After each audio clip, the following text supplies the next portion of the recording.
abdomen is a Pandora's box. वो खोलेंगे क्या मिलेगा पता नहीं. तो symptom bloating का it can be simple कि शायद मैंने ज़्यादा heavy खा लिया है आज से लेके till the cancer symptom will still remain the same. ये हमें निकालना पड़ता है. We have to dig in the history कि और क्या चीज़ें हैं, किस सिचुएशन में ब्लोटिंग हो रहा है, तब जाके थोड़ी क्लैरिटी मिलती है. IBS में आपकी नाभ ही खिसक जाती है, they used to claim.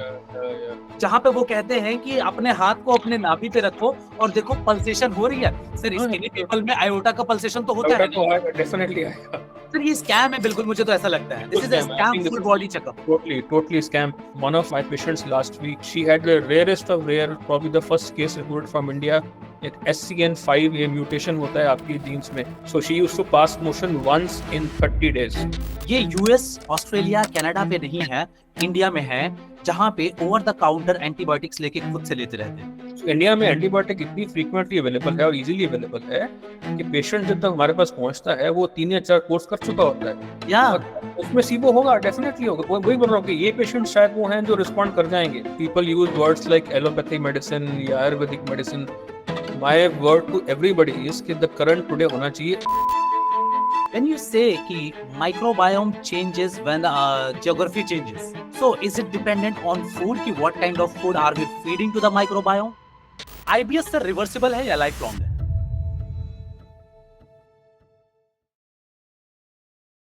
We have our legendary Dr. Zubin sir. Hi sir. Sir, just to introduce you one person here, Mr. Pratham Bhosle. He will not need any introductions. I'm aware of him. Don't worry. I've seen his videos. He's doing a great job. Yeah, actually, he really does. I mean, like, जहाँ पे आज के era में इंसान नाच गाने और entertainment की videos बनाते हैं, he try to educate people as much possible. That's the good thing about it. But all these videos are very educative, and at least they have clear scientific basis. That's most important.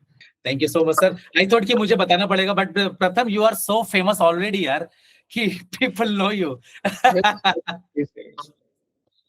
By the way, sir, just to give you a little bit introduction about the audience here, Yes. they are not like general people. They are super educated and very much enthusiastic in terms of science, in terms of learning. And most of them out here are suffering from some or the other problem in terms of gut. Okay. And also like जो कल हमने reel भी डाली थी, sir. If you see the response there, I think we have received almost 125 question जिसपे मैंने कोई reply नहीं किया है. 125 क्वेश्चन उस पे मिला है सर, और 100 क्वेश्चन हमें फेसबुक पे मिला है. दैट मींस टोटल 250 पेशेंट्स हैं ये. Okay, wow. That's legitimate patients. Yeah. No, we will try to solve as much as we can. Let's do that. Just to introduce Dr. Zubin Dev Sharma, he is senior consultant gastroenterology and hepatology at Fortis Memorial Research Institute. Doctor Sharma का special focus है in neuro gastroenterology and GI motility, और north India में उन्होंने advance test और एंटेरोड्यूडेनल और colonic manometry को initiate किया है. मैं ये कहूंगा कि आज बहुत ही लिमिटेड सेंटर्स में ये एडवांस फैसिलिटीज अवेलेबल हैं, and one of them and बहुत ही लिमिटेड लोग इसको परफॉर्म कर रहे हैं, and one of them is he. Academically talking about, he has more than 40 publications, guidelines, book chapters, and he has been regulatory faculty at major gastroenterology conference across the country. Not only across the country, but also he has been a faculty in international journals also. On top of that, he is also a gold medalist in both MD Medicine and DNB Gastro, which itself reflects the depth of knowledge that he carries within himself. So today's discussion is going to be very interesting because we will be connecting microbiome level understanding with the real world of gastroenterology and intervention, because I really wanted to focus more and more on intervention, especially when is it highly required. Because कुछ भी पेट में दर्द होता है, people used to think colonoscopy करा लें, endoscopy करा लें. कब करवानी चाहिए, कब नहीं करवानी चाहिए, क्या रेड फ्लैग्स हैं, उन सारी चीजों के ऊपर बात करेंगे. Sir, if you wanted to add something on this from our behalf and from the audiences, उसके बाद हम क्वेश्चन आंसर स्टार्ट करेंगे sir. Thank you so much. I think those are very kind words. आपने बहुत कुछ बोला जो शायद I have tried a lot to achieve something, but अभी still much longer journey to achieve. But coming on to the main topic जो हम आज बात करेंगे regarding gut microbiome and how does it affect our body, how are the symptoms related to motility per se. So motility के ऊपर काफी बात करेंगे, how we can test it actually. motility पे पहले बात बहुत होती थी, लेकिन there was no objective way of knowing कि motility कहाँ खराब हो रही है. But now we have lot of tests which are available where we can really see कि जो हम सोच रहे हैं या बात कर रहे हैं वो सही में है कि नहीं है. And I'll also try to tell a bit about how, as a neurogastroenterologist, I think when a patient comes to me with a certain symptom and how do I try to diagnose it. So I think that will be interesting because I usually say कि stomach is a Pandora's box. मतलब ये होता है कि symptom चाहे सारे common हो, लेकिन there's so much more than just symptomatology. So we'll talk about it. Let's talk, depending on what people are asking. Let's say if we have to begin with something, let's say अगर हमें differentiate करना है sir, है ना, कि कोई patient है, उसकी motility को अगर हमें differentiate करना है, how will we differentiate in terms of वो motility disruption is because of microbiome या फिर कोई और reason हो सकता है उसमें? How will we differentiate that? That's a very good question. So I'll start from बिल्कुल basic. So जब हम पेट की सारी बीमारियों की बात करते हैं, when we talk of all GI disorders as a whole, so हमारा there is a Rome Foundation जिसके अंडर हम लोग गाइडलाइंस क्रिएट करते हैं. Now उसका जस्ट कल ही Rome 5 इटरेशन आया है. How do we think कि भाई या तो कोई स्ट्रक्चरल प्रॉब्लम, स्ट्रक्चर का मतलब हुआ कोई ट्यूमर आ गया, कोई ऑब्स्ट्रक्शन आ गई, कोई रास्ता रुक गया. सेकंड हम ये देखते हैं कि मूवमेंट की प्रॉब्लम है, मोटिलिटी की प्रॉब्लम है. मोटिलिटी मतलब हमारी इंटेस्टाइन स्लो है, जैसे गैस्ट्रोपरेसिस हो गया, स्लो ट्रांजिट कॉन्स्टिपेशन हो गया. थर्ड कैटेगरी आती है कि जहां पे स्ट्रक्चर भी ठीक है, मूवमेंट भी ठीक है, लेकिन हमारा जहां पे न्यूरॉन्स इंटरेक्ट करते हैं between the intestines and the nerve endings, वहां पे इंटरेक्शन का प्रॉब्लम है, which we called as the disorders of gut brain interaction. तो ये तीन ब्रॉड कैटेगरी आती है. जब हम माइक्रोबायोम बीच में लेके आते हैं, microbiome is a big modifier. मैं मॉडिफायर इसलिए बोलता हूं क्योंकि वो तीनों सेट ऑफ बीमारियों में खराब हो सकता है. जैसे कि अगर आपको किसी का ऑब्स्ट्रक्शन है, बिनाइन है, नॉन कैंसरस ऑब्स्ट्रक्शन है, रास्ते में रुकावट है, जैसे कि क्रोन्स में होता है, इन्फ्लेमेटरी बाउल डिजीज के अंदर हो जाता है, स्ट्रक्चर बन जाते हैं, उसके अंदर भी बिकॉज मूवमेंट स्लो तो हो गई, तो जो माइक्रोबायोम चेंज हो जाता है. अगर आज मुझे डायरिया हुआ है, मुझे कोई एक्यूट गैस्ट्रोएंटेराइटिस हुआ है, मेरा आज माइक्रोबायोम अभी के लिए चेंज हुआ है. अगर मैंने अपना जगह चेंज की, फॉर एग्जांपल मैं अभी I stay in Delhi and I go on to live in New York, so over the next 6 months my microbiome will change to adapt to what is prevalent there. So microbiome सब बीमारियों में बदल सकता है. कुछ आपका कोर है जो हमेशा आपका एक फिंगरप्रिंट की तरह आपके साथ रहता है, और कुछ dynamic pattern. When you say कि microbiome changes when geography changes, है ना? So is it dependent on food? कि what kind of food are we feeding to the microbiome? Is it so? Food, it also changes on your environment, आपका pollution level, आपका hygiene level, आपका cleanliness level, food की preparation level. For example, आपका जो आप मान लो आप fruit खा रहे हैं, आपका फूड का सोर्स क्या है, कितना क्लीन है, कौन सी मंडी से. बट हाँ, एक कोर है जो आपका हमेशा वो रहता है, सेंट्रल रहता है कि भाई ये मेरा चार जो हमारे माइक्रोबायोम के हम गुड और बैड बोलते हैं, बैक्टीरियोइड्स है एंड ऑल दैट. सो वो एक कोर रेशियो सेम रहेगी.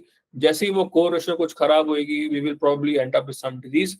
बट माइक्रोबायोम चेंज होने के लिए कुछ ना कुछ और चाहिए, या तो इंटेस्टाइन में कुछ रुकावट हो गई, या स्लो हो गया, या हमने कुछ बाहर से खा लिया. सो कुछ मॉडिफायर होगा जो आपकी माइक्रोबायोम को चेंज कर रहा है, and that is actually causing you disease. So now this gives me a second question, sir. Yeah. Let's say IBS को अगर हम फिर स्लो ट्रांजिट से कंपेयर करें, तो how will we say कि this particular thing probably is IBS? See, 100% confirmatory के साथ तो नहीं कह सकते, but then broader idea हमें कैसे मिलेगा कि this might be IBS है या फिर ट्रांजिट, स्लो ट्रांजिट की वजह से हमें कॉन्स्टिपेशन हो रहा है? Very important, very good question. So मैं जैसे बताया कि हमारी तीन कैटेगरी थी, स्ट्रक्चर था, मोटिलिटी था, या हमारा DGBI था. जब हम स्लो ट्रांजिट की बात करते हैं, स्लो ट्रांजिट एक फाइंडिंग होती है कि भाई आपने टेस्ट किया, जो कि हम I tell you about test बाद में, वो टेस्ट किया, हमें पता लग गया कि हमारी इंटेस्टाइन स्लो है। जब वो स्लो हो जाती है तब हमें उसका कारण ढूंढना पड़ता है। कारण मतलब थायराइड हो सकता है, कॉमनेस्ट का कारण की बात कर रहा हूँ, थायराइड हो गया, डायबिटीज हो गया, आपकी कई मेडिकेशन हो गई, कॉमनेस्ट जो हमारी ब्लड प्रेशर की मेडिकेशन होती हैं, एमलोडिपिन वगैरह होता है, उससे स्लोनेस हो जाती है। जब आप आईबीएस की बात करते हो, आईबीएस वो थर्ड कैटेगरी में आता है। It is not a slow transit, it is actually जो आपकी न्यूरॉन्स की इंटरेक्शंस हैं आपकी इंटेस्टाइन्स के साथ, वो चेंज होता है। वो फॉर एग्जांपल, अगर मैंने आपको कोई इंजेक्शन दिखाया, आपको पता है कि इंजेक्शन है, you will not be scared about it. वही इंजेक्शन मैंने एक बच्चे को दिखाया, बच्चा एकदम घबराएगा, ये क्या हो रहा है। अब इंजेक्शन तो वही है, पेन तो उतना ही होना है, उसका रिस्पॉन्स थोड़ा सा एग्जेजरेटेड है। वैसा ही अगर हम खाना खा रहे हैं, अगर आपको आईबीएस नहीं है, आप नॉर्मल हो, आपके इंटेस्टाइन खाने को बढ़िया पचाएगी, you will be okay. Same खाना अगर आप आईबीएस वाले को दोगे, उसका नॉर्मल स्टिमुलस मतलब वही खाने पे एबनॉर्मल रिस्पॉन्स आएगा, एग्जेजरेटेड रिस्पॉन्स आएगा। So your response to the same antigen, antigen का मतलब हुआ खाना या कुछ भी मान लीजिए, that is exaggerated.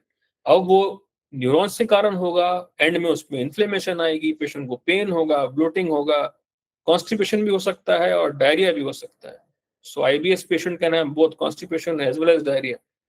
So this all is a third category illness, that DGBI, disorders of gut brain interaction, और slow transit is a finding जो आप टेस्ट पे करोगे, वो सेकंड का है, मोटिलिटी वाला प्रॉब्लम है, और उसमें आपको कारण ढूंढना है। In fact one of the my patients last week, she had the rarest of rare, probably the first case reported from India, एक SCN5A म्यूटेशन होता है आपके जीन्स में, जो कि आपके सोडियम चैनल्स को जो ट्रांसपोर्टर्स हैं उस पर इफेक्ट करता है।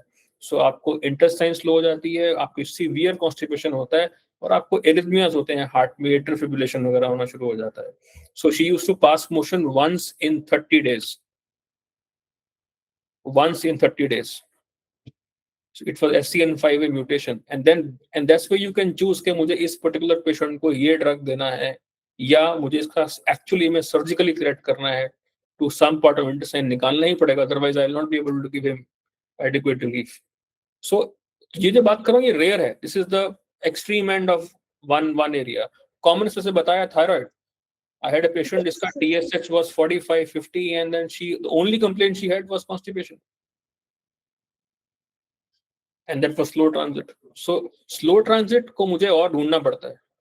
IBS मेरा एंड डायग्नोसिस है कि सब कुछ नॉर्मल है, it is DGBI।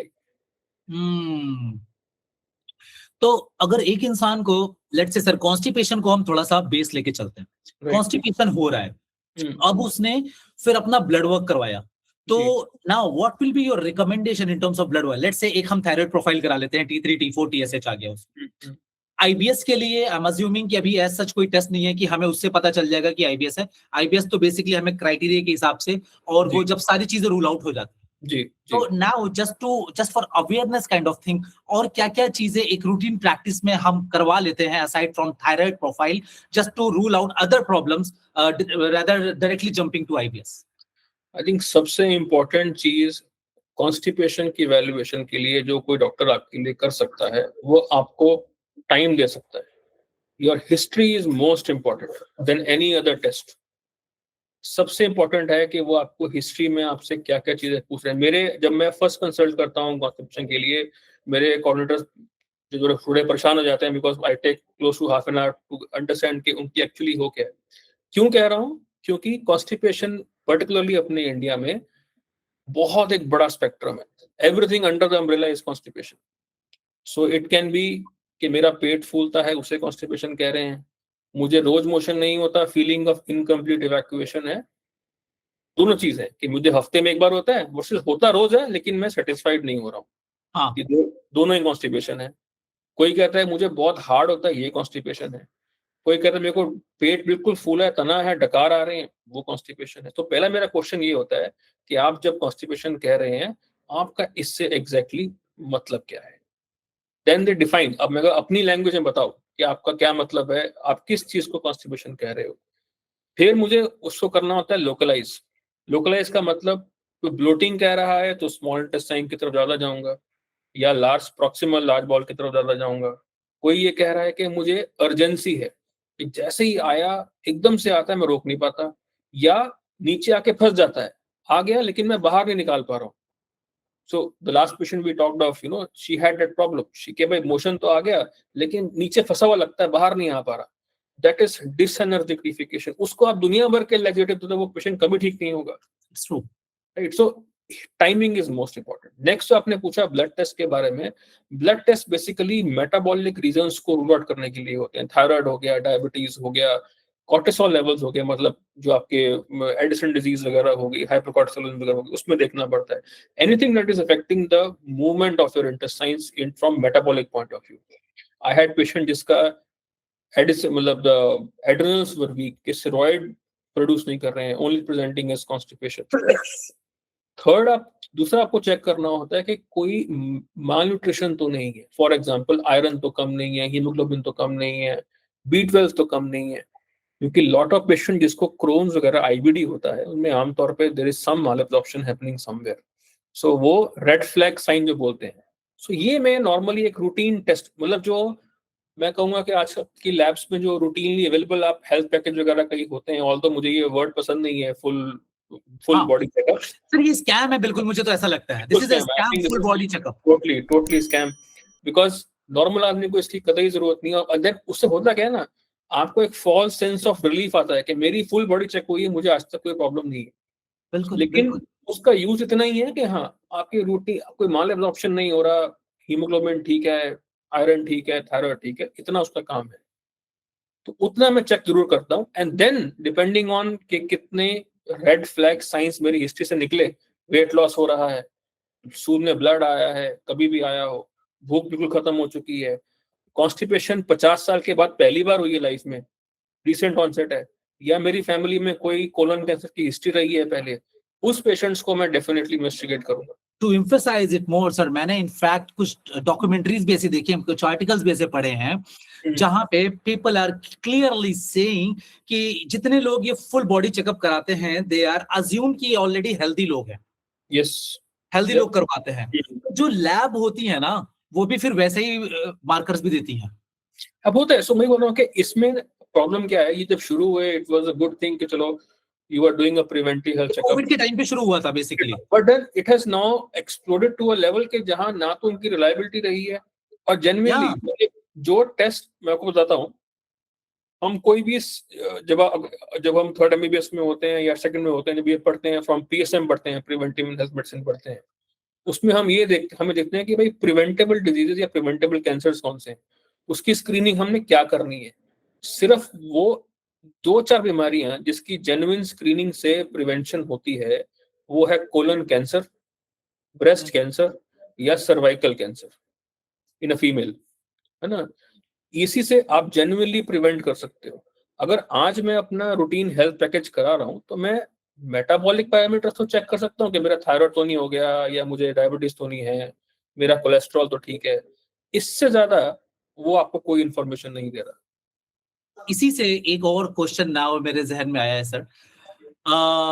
Let's say अभी बहुत ज्यादा एक हाइप बनी हुई है for SIBO, small intestinal bacterial overgrowth, specially the one coming from methane dominancy. SIBO is आपका डिसबायोसिस हो रहा है, सिंपल भाषा में, कि आपका माइक्रोबायोम ओवरग्रो हो रहा है, bad is going up, good ones are going लो।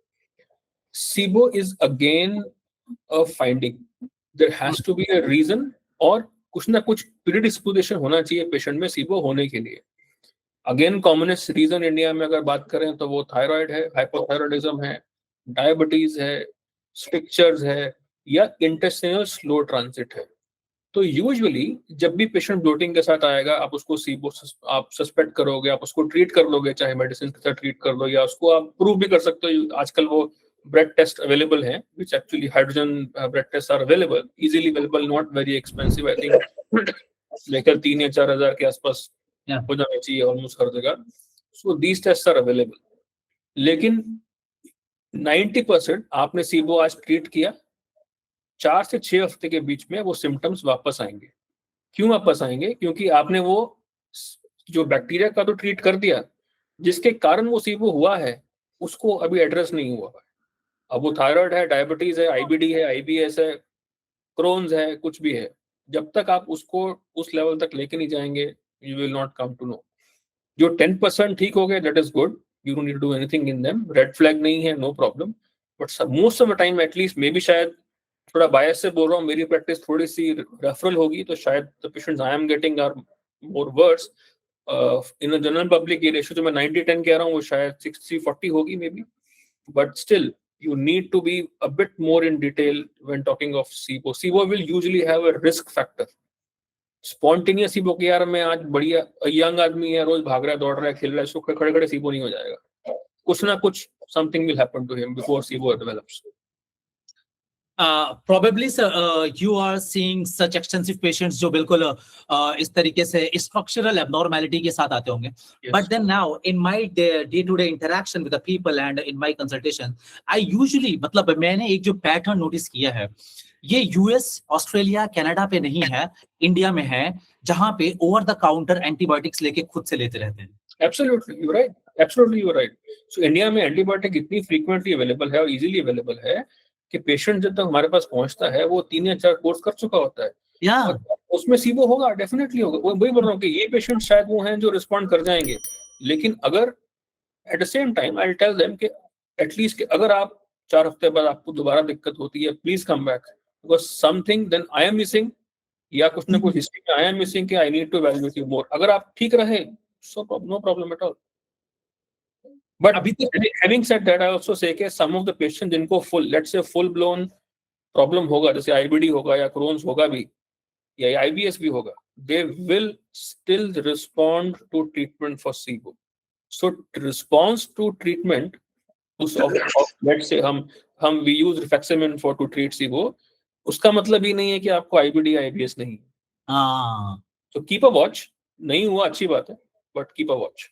लेकिन नाउ इसी से एक चीज पता चलती है कि कई बार ओवरलैपिंग कंडीशन भी होती है, and now we are just focusing only on one thing and assuming that कि ये ठीक कर लिया पूरी बॉडी ठीक हो जाएगी, तो वहां पे ये आइडिया आता है कि keep a watch on that. So पेट के ना, मैं वही बोल रहा हूँ कि एब्डोमेन हमारे, अगर आपको याद हो अलेक्स सर्जरी की किताब बेरियल नाम होती है, उसके नीचे एक लिखा होता था abdomen is a Pandora's box. वो खोलेंगे क्या मिलेगा पता नहीं. तो सिम्टम ब्लोटिंग का इट कैन बी सिंपल कि शायद मैंने ज्यादा हैवी खा लिया है आज, से लेके till the cancer, symptom will still remain the same. ये हमें निकालना पड़ता है, we have to dig in the history कि और क्या चीजें हैं, किस सिचुएशन में ब्लोटिंग हो रहा है, तब जाके थोड़ी क्लैरिटी मिलती है. So abdomen is a tough symptom to handle, tough organ to handle. Just one announcement I'll make here, sir, for the people who are watching. By the way, sir, अभी हमने सेंचुरी मार दी, 102 लोग हमें देख रहे हैं. Wow. Good job. And this meeting is being recorded, तो ये तो अभी हम इसको अपलोड भी करेंगे. Just to tell you people whoever have joined it here, आप अपने क्वेश्चन चैट बॉक्स में डाल दो, एंड में हम ले लेंगे उसको, और प्रोबेबली मैं ले लूंगा अपने एंड से, और I will give you a chance to directly talk to him अगर टाइम अलाउ करता है तो. ठीक है, तो because I don't know Instagram पे लेट्स से हमारे पास 120, फेसबुक पे 150 क्वेश्चन आए हुए हैं, वो लोग यहाँ पे हैं या नहीं है, तो फिर इररिलेवेंट हो जाएगा. तो I just wanted to respect कि यहाँ पे कितने लोग हैं, वो अपने क्वेश्चंस यहाँ पे डिटेल में ड्रॉप कर दें, जितने डिटेल में हो सकता है लिख दें यहाँ पे. ठीक है, चैट बॉक्स में लास्ट में मैं ले लूंगा. ठीक है, and also if someone can write here कि अगर कोई नया एंटर करता है तो please put yourself on mute, वो बड़ी मेहरबानी होगी, ताकि हम थोड़ा सा टाइम सेव करते हुए चलेंगे. Okay, sir. Thank you so much for highlighting all those things. And so far now, जो अभी तक मैंने take away लिया है, वो ये लिया है कि everything is being revolving around how detailed history is being taken. Yeah. And history is at most important. Most important. I think ये हम आज के टाइम में हम डॉक्टर्स भी थोड़ा उसको अवॉइड कर रहे हैं, इग्नोर कर रहे हैं, या शायद टाइम की कमी के कारण, लेकिन nothing replaces a good history. I think ये मैंने 4 महीने पहले फिगर आउट कर लिया था, और जब 4 महीने पहले मैंने अपना फिर कंसल्टेशन स्टार्ट किया है सर, वहां पे सिर्फ हिस्ट्री पे फोकस किया है, just to know each and every single pattern, कि अल्कोहल कब से स्टार्ट करी थी, कब छोड़ी है, एंटीबायोटिक कितने कोर्सेज आप ले चुके हो. इनफैक्ट मैं यहां तक पूछ लेता हूं कि how were you born, was that normal spontaneous या फिर caesarean section. Absolutely, absolutely, it's very very important. In fact मैं आपको बताऊंगा a short story only. I think last month I had an elderly female. और उसे कॉन्स्टिपेशन था, डिसएनर्जिक defecation, जिसे बताया कि भाई मोशन अटकता है कहीं पे आके। उसका ओरिजिन होता था 40 years ago. She had a baby who was 3.5 kg. गांव में उनकी डिलीवरी हुई थी, इंस्ट्रूमेंटेशन हुआ था। आज उस जमाने में there used to be instruments, जब किसी का बच्चे का हेड अटक जाए उसको निकालने के लिए, फोर्सेप्स डिलीवरी बोलते थे जो। So that's when she had a tear in the anal canal and splinters. So imagine what's happening 40 years ago is causing the problem today, because तब एज कम थी, टोन अच्छा था, मसल अच्छे थे, दिक्कत नहीं हुई। Now at this stage 70 plus हो गए हो, आज प्रॉब्लम क्रिएट हो रही है। So, तो ये कोई टेस्ट नहीं बताएगा, ये आपको हिस्ट्री बताएगी, ये हिस्ट्री बताएगी। आई थिंक अगर डिटेल्ड हिस्ट्री ले पाएंगे ना, तभी हम फिगर आउट कर पाएंगे क्या टेस्ट करवाना है, अदरवाइज हम अंधेरे में तीर चलाते रहेंगे। 100%। हमारे जितने पुराने गुरु थे, बॉस थे मेडिसिन में, सब ये बोलते थे कि भाई हिस्ट्री ने आपको बताना है कि आपने टेस्ट कौन सा करना है। या आप जैसे लीजेंड से ही सर मैंने भी यही सारी चीजें सीखी हैं साथ रह रह के, कि हिस्ट्री कितनी इंपॉर्टेंट है। We had lot of discussions over it, बिल्कुल। हमने तो आईबीएस के ऊपर काम भी तो किया था सर, बिल्कुल। वहां से ही तो फिर मुझे ये आइडिया आया था कि how lifestyle plays how important role in that. In fact हमने तो एक पेपर भी पब्लिश किया है सर, वो केस में भी तो पब्लिश किया था हमने। Yes, we did. Looking forward for more opportunities in such ways. Sure, most welcome. Any which way, sir. By the way, sir, just to bring one, I think थोड़ा सा in depth चला जाएगा, but then when we say ENS dysfunction, enteric nervous system dysfunction, so how, like, is there any difference between gut brain axis disruption between ENS disruption, या फिर दोनों same है, terminology अलग? Okay, सो मैं इसको बिल्कुल सिंपल भाषा में एक्सप्लेन करने की ट्राई करता हूँ। Let me see if I can do it. So मैं मोस्टली अपने फेलोज को भी और अपने पेशेंट्स को भी यही समझाता हूँ, स्टमक या एब्डोमेन की अगर हम बात करें, that is like your second brain. Second brain की अगर मैं बोल रहा हूँ, इसका मतलब ये होता है कि उसका जो एंटेरिक नर्वस सिस्टम है, वो आपकी इंटेस्टाइन की जो वॉल है उसके अंदर एक पूरा प्लेक्सस है, एक पूरा जाल बिछा हुआ है, मायोएंटेरिक प्लेक्सस एंड ऑर्बैक्स प्लेक्सस। ठीक है, अब वो क्या करता है, ऊपर से खाना आया, खाने को हम बोलेंगे एंटीजन। एंटीजन का मतलब ऊपर से कुछ तो आ रहा है, खाना भी हो सकता है, ड्रिंक भी, जो मर्जी हो सकता है, एंटीजन का नाम ले लेते हैं। वो एंटीजन आया, वो आपके इंटेस्टाइन्स के सेल ने बिल्कुल ऊपर से देखा कि क्या आया है ऊपर से, उसने भापा के प्रोटीन आया, फैट आया, जो भी आया, विटामिन आया, उसने अपने वो जाल को बताया भाई ऊपर से ये आ रहा है। वो जाल ने अपने जो पीछे पैरासिम्पैथेटिक सिस्टम है, जो दिमाग से जुड़ा हुआ है, डीजी जो बोलते हैं ना, गट ब्रेन एक्सिस, उसको बोला कि भाई ये आया है ऊपर से, क्या करना है इसका। तो वो पैरासिम्पैथेटिक बोलेगा कि भाई कोई बात नहीं, तो अपना ही बंदा है, ये एंटीजन रिकॉग्निशन है, अपना ही बंदा है, इसको कुछ नहीं करना, इस पर अटैक नहीं करेंगे हम, तो वो एब्जॉर्ब होगा, चला जाएगा। मान लो कोई पॉइजन आ रहा है ऊपर से, वो तुरंत उसको बोलेगा भाई ये तो पाकिस्तान ने हमला कर दिया, इसको तो वापस अटैक करना पड़ेगा। तो वो बॉडी उसको रिएक्ट करेगी, आपकी इंटेस्टाइन एसिड सीक्रेट करेंगी, उसको डिस्ट्रॉय करने की ट्राई करेंगी कि भाई ये बॉडी में एब्जॉर्ब नहीं होना चाहिए। सो ये बिल्कुल सिंपल, और फिर वो बॉडी या तो उसको रिस्पॉन्ड हो जाएगी, पेशेंट ठीक हो जाएगा, या वो रिस्पॉन्स ऐसा खराब हो जाएगा, हमें एज अ डॉक्टर इंटरवीन करना पड़ेगा उसके अंदर। तो that is your antigen identification. तो जो ईएनएस बताया आपने, उसका ये काम है कि वो म्यूकोजा से सेंस करके बाकी नर्व एंडिंग्स को बताएगा कि भाई आ क्या रहा है, और फिर ब्रेन उसको या बाकी नर्व बताएंगे कि भाई करना क्या है। So it is a second brain. So ENS is, when you say ENS, you mean just the plexus in the wall of the intestine. And when you say gut brain axis, you mean the parasympathetic system. और अभी सही sir, we lost you. हाँ, अभी सही। So अगर मैं gut brain axis की बात करूं, तो वो वेगल नर्व जो पूरा सिस्टम लेके आ रही है ऊपर से नीचे, 10th नर्व। और ENS की बात करूं तो ऑर्बैक्स प्लेक्सस, मायोएंटेरिक प्लेक्सस, जिसके साथ वेगस नर्व जुड़ी हुई है। अब यहां से मेरे अंदर एक क्यूरियोसिटी वाला क्वेश्चन आ रहा है। बिल्कुल। Now leaky gut is not a term being documented in our standard book. I agree that. Yeah. The term that is being described is intestinal permeability. Yeah.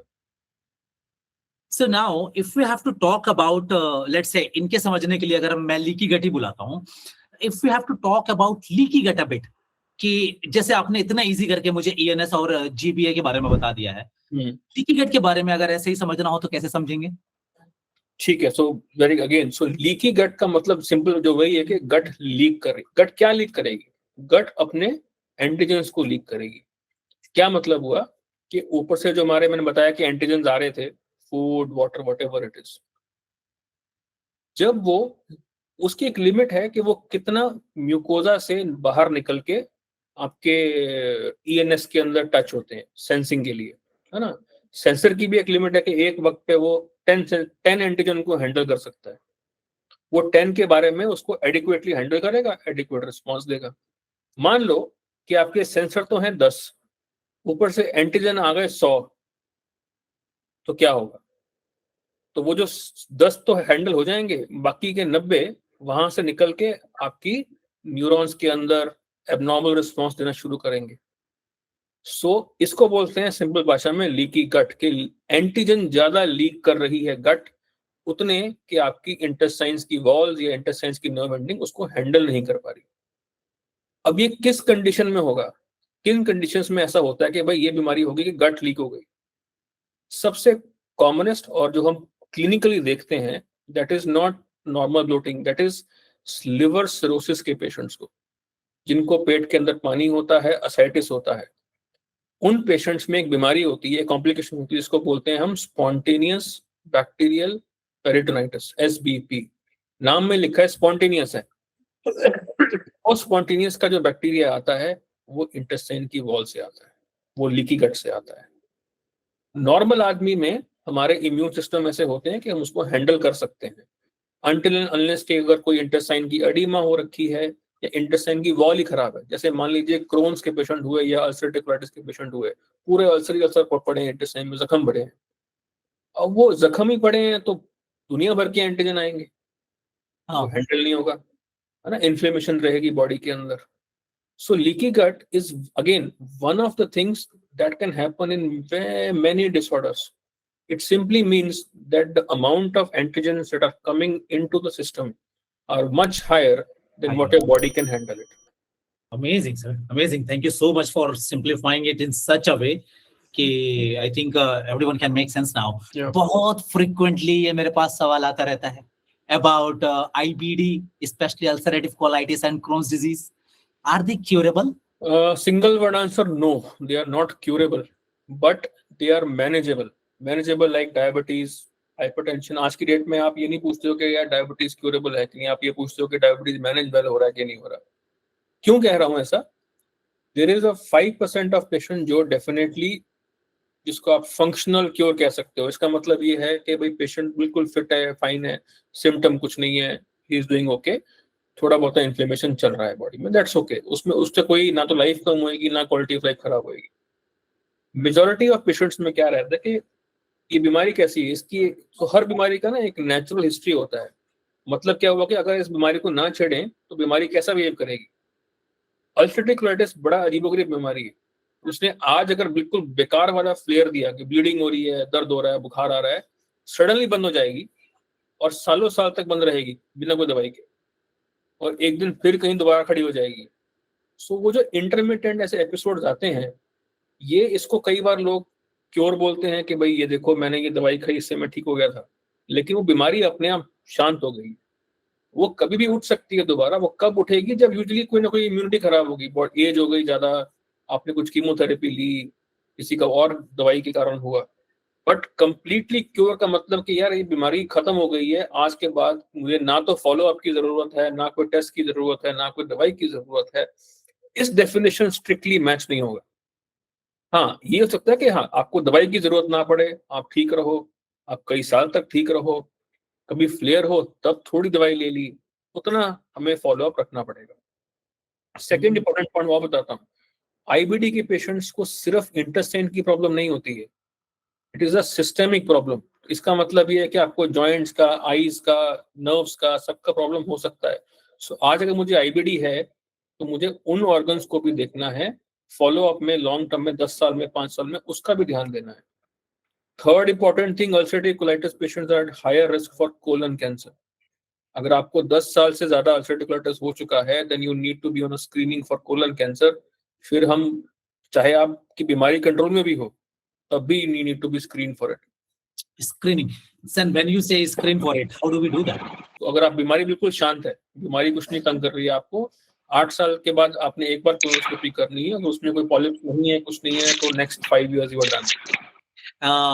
ये साइंस कितनी फैसिनेटिंग है, the more you read about it ना, the more you love it.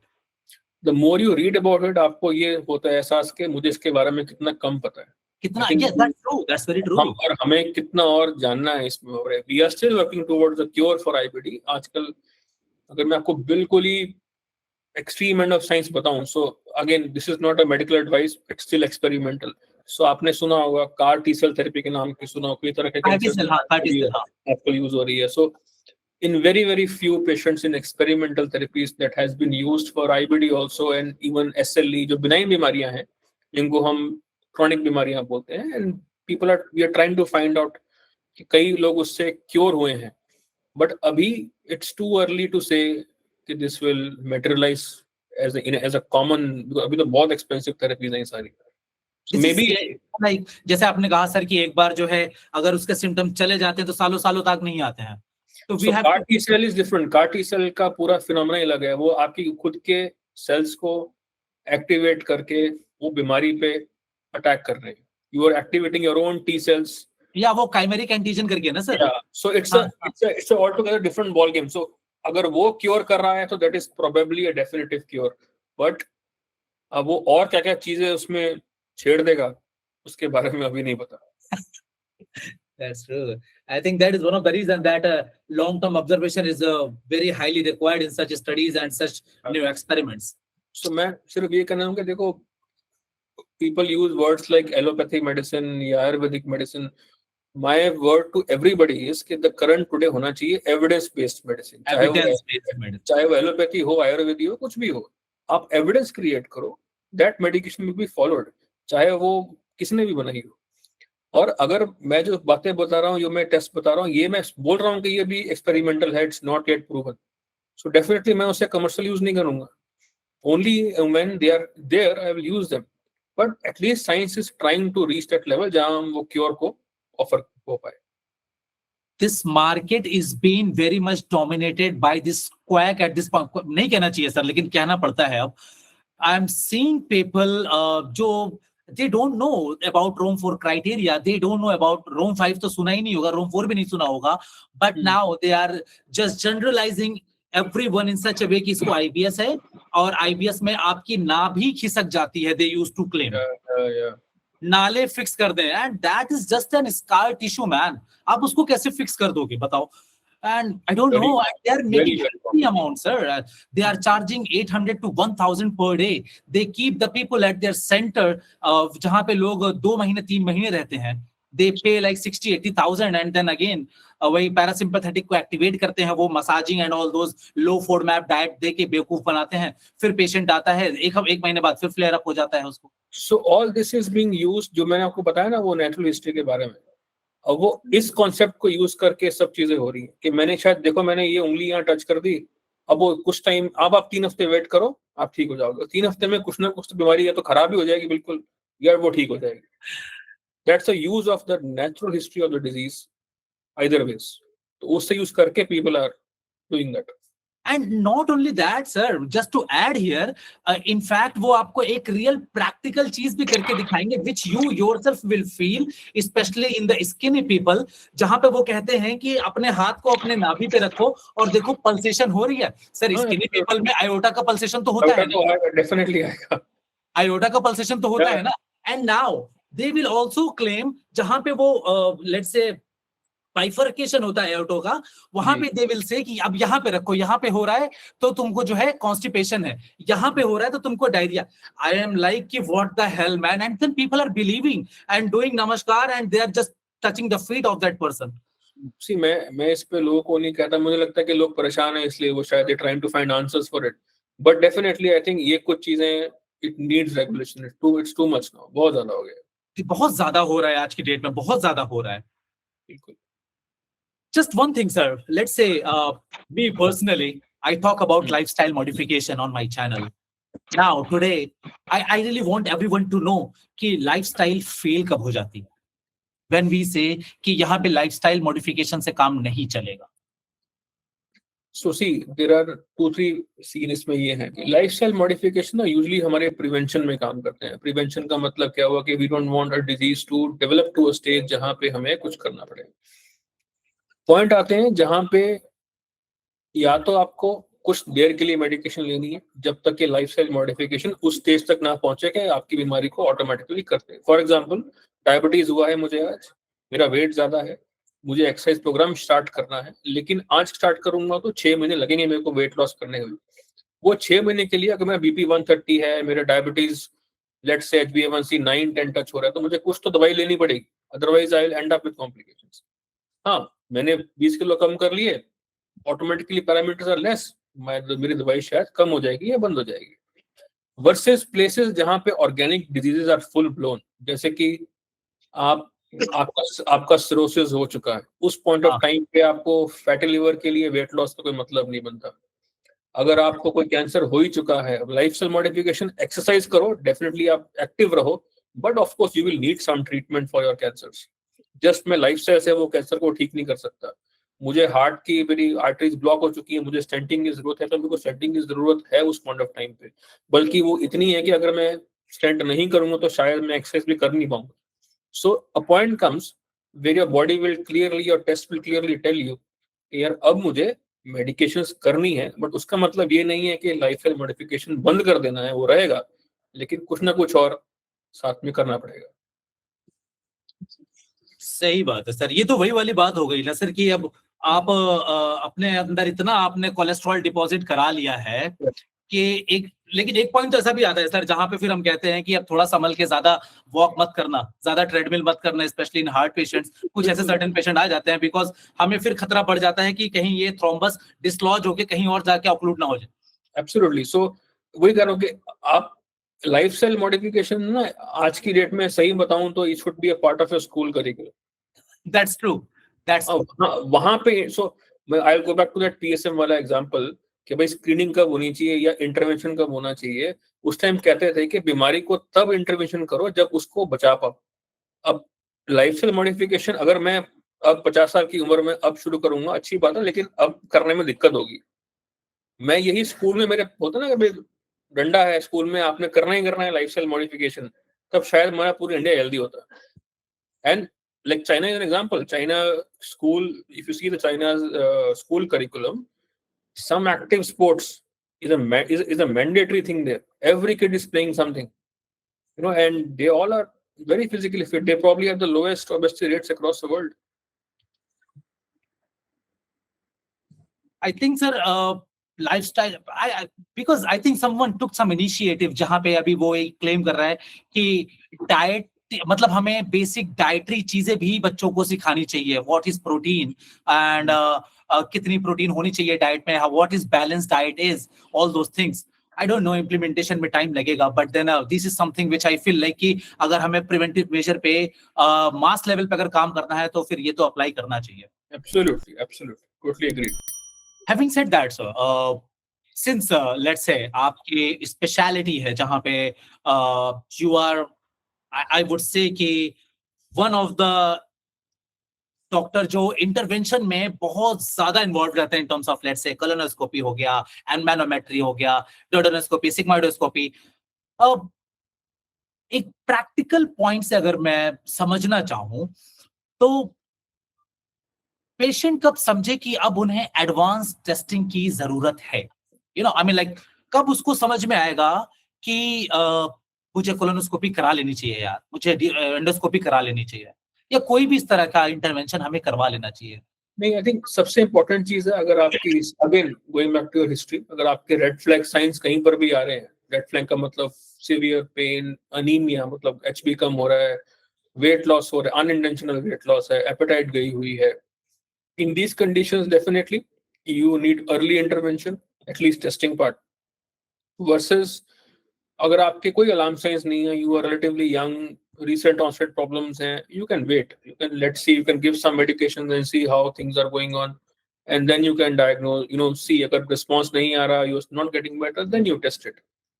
कुछ specific indications हैं, let's say अगर आप 50 years of above है तो worldwide now, even if you are healthy, एक screening colonoscopy is recommended. Simply ऐसा बताया कि colon cancer is preventable. उसकी अर्ली होती है स्टेज, पॉलिप्स होते हैं, so polyps are easily removable when you are doing a colonoscopy. So worldwide guideline is 50 and above, do a colonoscopy even if you are healthy. In fact US में तो आपको ऐसा है कि कई इंश्योरेंस कंपनीज आपका प्रीमियम कम हो जाएगा अगर आपने कोलोनोस्कोपी करा रखी है और आपकी कोई पॉलिप्स नहीं है। यूएस में तो अभी एज 50 से कम करके 45 की है। उसके कारण ये भी है कि यूएस में the prevalence of colon cancer is higher, India में इट्स इन बिटवीन, ईस्ट में और कम आ जाता है। मैंने से east I mean Korea, Japan and those countries. India में हमारा पॉलिप्स का और इन बिटवीन है, सो हमारे यहाँ पे 50 ना माने 55 मान लो। We most of the cancer जो हम डायग्नोज कर रहे हैं आज की डेट में, those are late cancers, those are not early cancers, simply because हम सिम्टम होने का वेट करते हैं। So I think intervention in terms of testing, it should be done in 2 settings, जहाँ अलार्म साइंस हो या एज ऐसी आ चुकी हो कि जहाँ पर हमें स्क्रीनिंग करनी है। And by the way sir, अभी फिलहाल अपने as per the guideline India में क्या चल रहा है cut off for routine colonoscopy? So 50 is still what is accepted most of the guidelines, but I am more lenient towards it. मैं ठीक है 55 60 पे भी कर सकता हूँ until आपकी फैमिली हिस्ट्री हो। अगर फैमिली हिस्ट्री है तो जल्दी करना है। And then अगर फैमिली हिस्ट्री तो I think 45 है, right? Some of the cancers, some of the types of colon cancers are even as low as 20, but at least 40 तो हुआ, because कुछ MSI instabilities वगैरह जो genetic instabilities हैं, Lynch syndrome वगैरह आते हैं, which are very strongly genetic. उसमें तो even as soon as somebody is an adult, you should get a colonoscopy done. But that's not for everybody. For an average person, 50 is good enough. So guys, everyone जो भी अभी ये video देख रहे हैं, just to simplify that, west में जो एक पैरामीटर चल रहा है रूटीन कोलोनोस्कोपी, जो वो 40 साल पे करते हैं, जस्ट टू अवॉइड दैट कि उनको कैंसर के केस एडवांस स्टेज पे मिले ही ना, because colon cancer is something जो बहुत ही साइलेंट रहता है। ब्लीडिंग होती है कभी ऑन एंड ऑफ, तो इंसान हेमोरॉइड या पाइल समझ लेता है, राइट सर, आईवीडी समझ लेता है और उसको इग्नोर करता रहता है। सो नाउ लेट्स से यहाँ पे मेरी ऑडियंस बेसिकली 25 से 35 के बीच में है, बट देन अगेन आपके फैमिली में आपके मदर फादर होंगे, ये इंफॉर्मेशन उन तक पास ऑन करिएगा अगर आप रियल हेल्प करना चाहते हैं तो। Number 1। Number 2, the point that I wanted to make here is कि अगर फैमिली हिस्ट्री किसी को भी है कोलोन कैंसर की, तो वहां पे देखा जाता है, आई थिंक कुछ ऐसा है ना सर कि इमीडिएट फैमिली है या सेकंड रिलेटिव है, उस तरह से रिस्क फैक्टर बढ़ता है। How do we do that sir?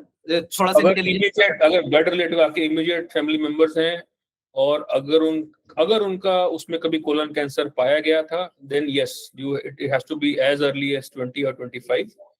Second, अगर उनके जब डायग्नोसिस बना, अगर उसमें कुछ जेनेटिक टेस्ट मार्कर लगाए जाते हैं, अगर वो लगाए गए थे और कुछ सिंड्रोम डायग्नोज हुए हैं, तब तो 18, 20 ऑल आर इन गाइडलाइंस। थोड़ा सा सर उसके बारे में बात करेंगे, वो जो एक पेशेंट थी फ्रॉम द यूके जो अभी थोड़ा सा, तो I don't know if she is there, मैंने उसको बोला था to join, but I don't know if she is there because now she is traveling back to India ना for the vacation kind of thing. तो मैं disturb भी नहीं करना चाह रहा था ज्यादा, because मैंने कहा कि आप रिकॉर्डिंग ही देख लेना।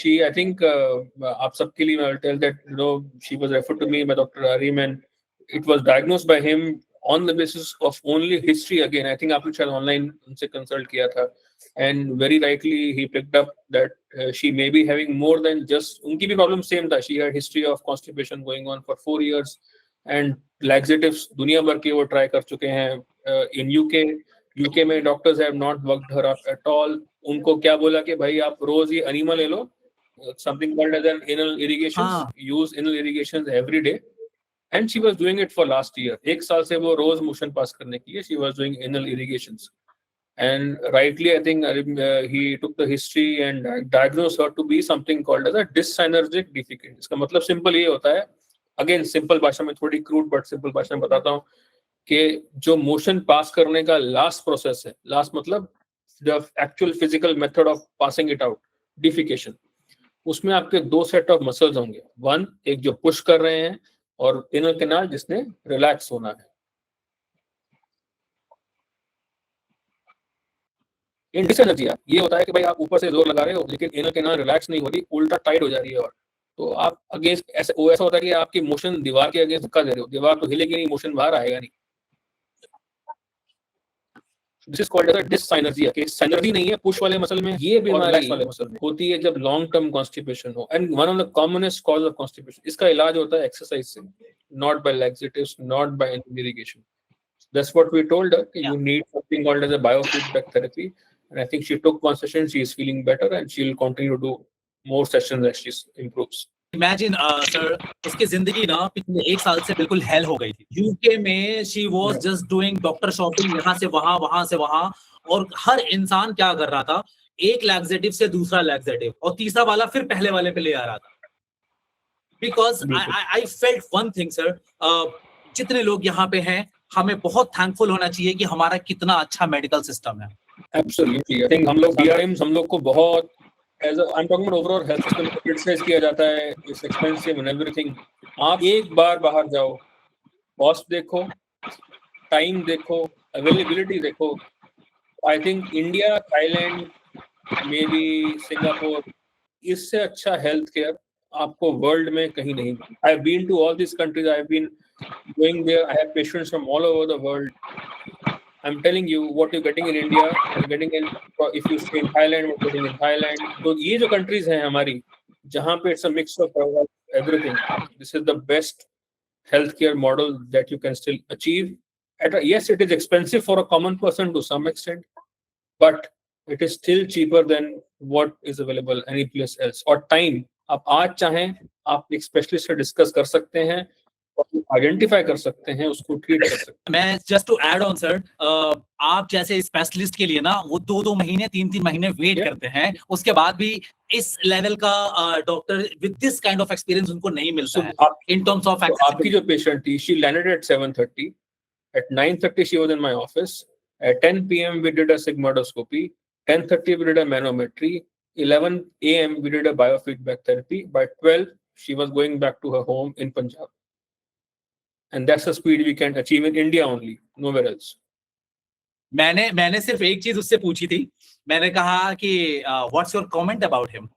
ही वाज लाइक कि मुझे डिफरेंस नहीं लगा आपसे बात करने के बाद और उनसे बात करने के बाद। I felt like I am talking to the same team, and that made me feel like कि this is what the real feedback should be coming from the people, जहां पे वो satisfied फील करें when they move out of the office from the doctor's chamber. आधी बीमारी तो मुझे लगता है सर ऐसी ठीक हो जाती है जब एक इंसान भरपेट उसकी सुन लेता है खाली। बिल्कुल, 100%।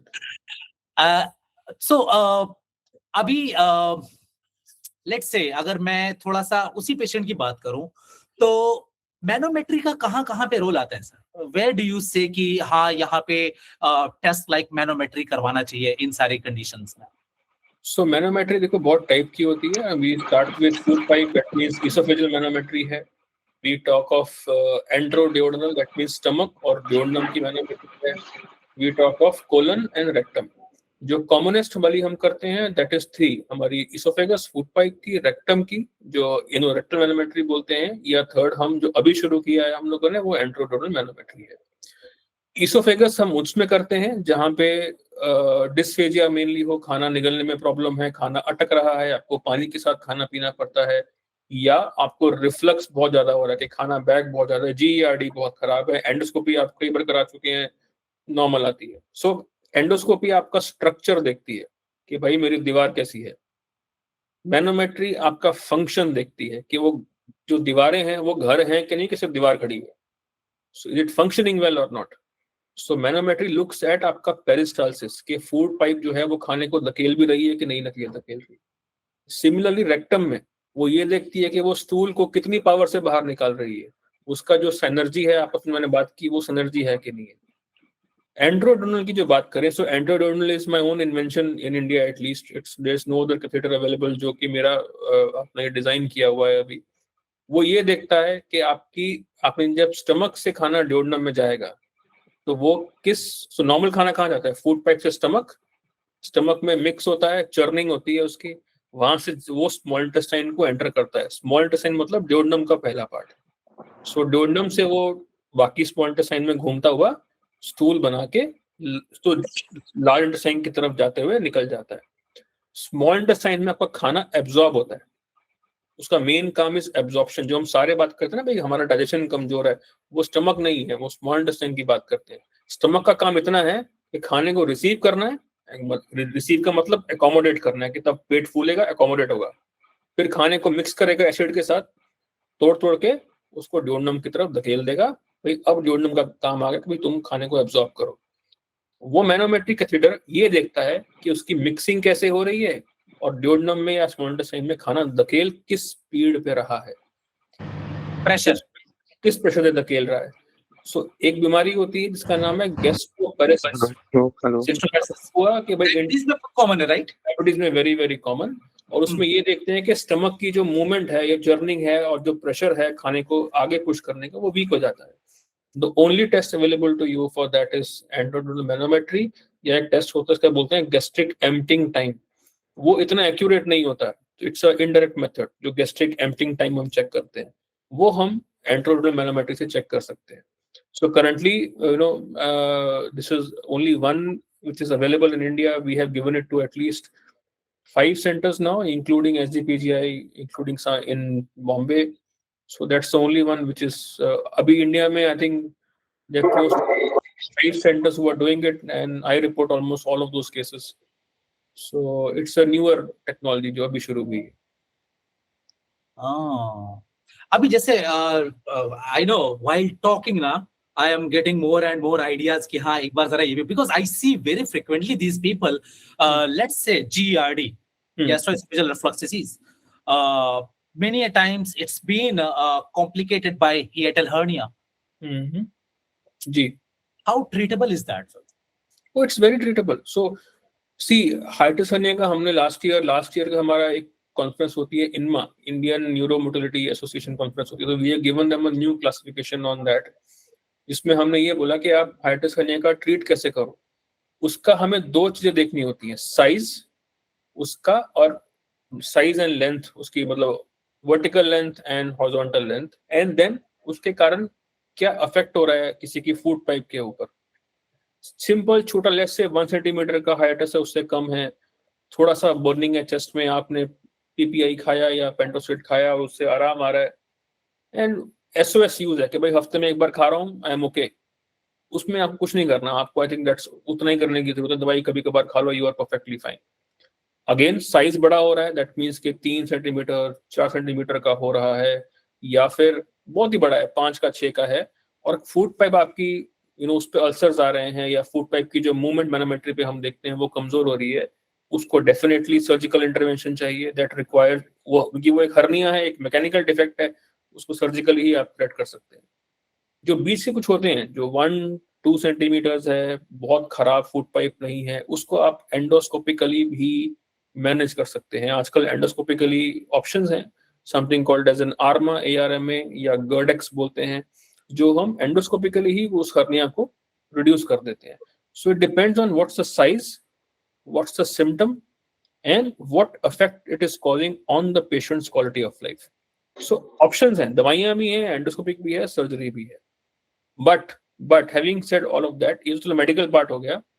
प्रैक्टिकल बात क्या होती है, 90% ऑफ जो पेशेंट जब आते हैं, जो ये रिपोर्ट लेके आते हैं कि लैक्स एलियंस है, हाइटिस हर्निया है, मुझे बोला गया कि उसमें एसिडिटी की प्रॉब्लम नहीं होती।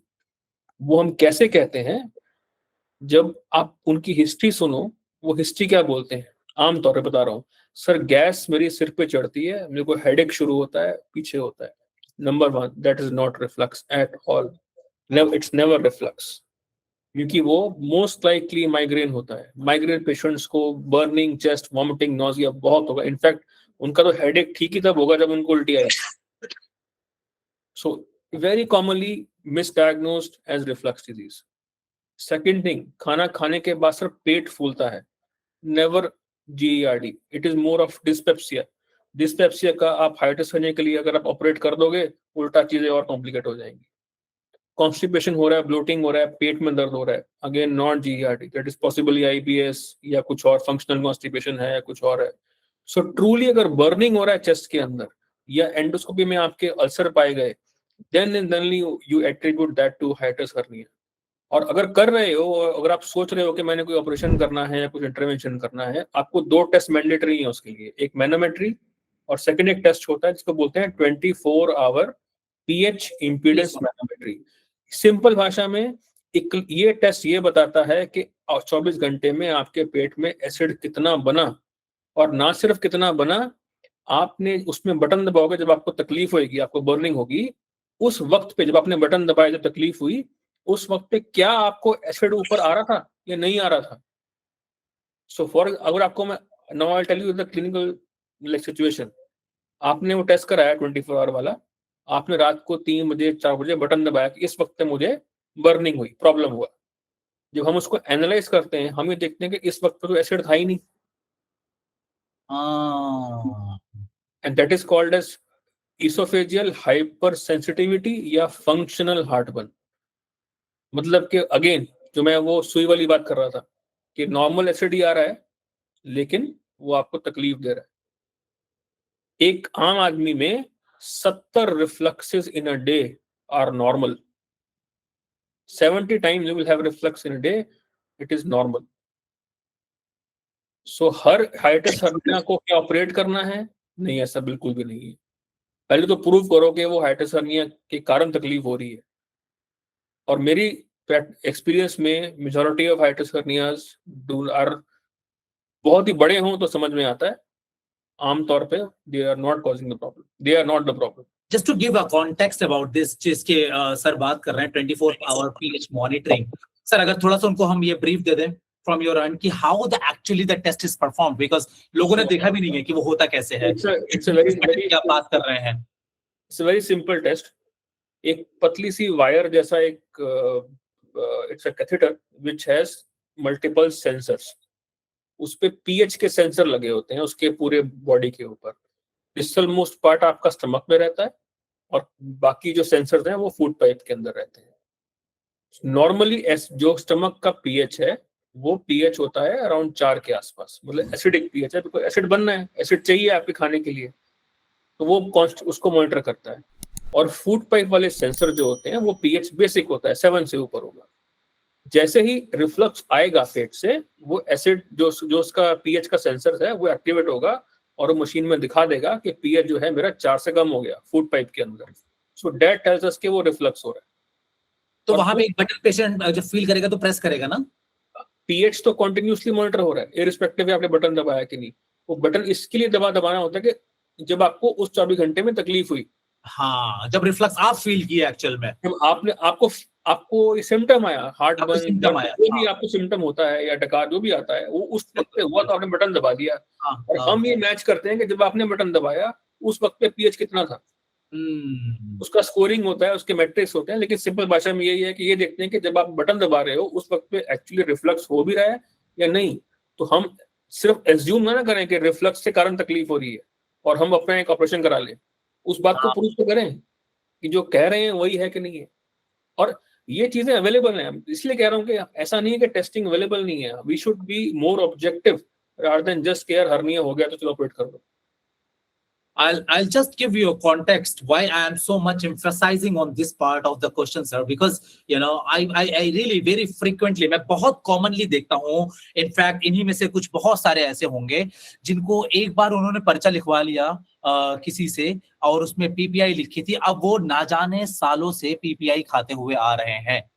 नेशनल ब्रेकफास्ट इंडिया का उनका ब्रेकफास्ट बन चुका है। सुबह उठ के पहले ये खाना है, ये I think millions of patients हमारे ये करते हैं।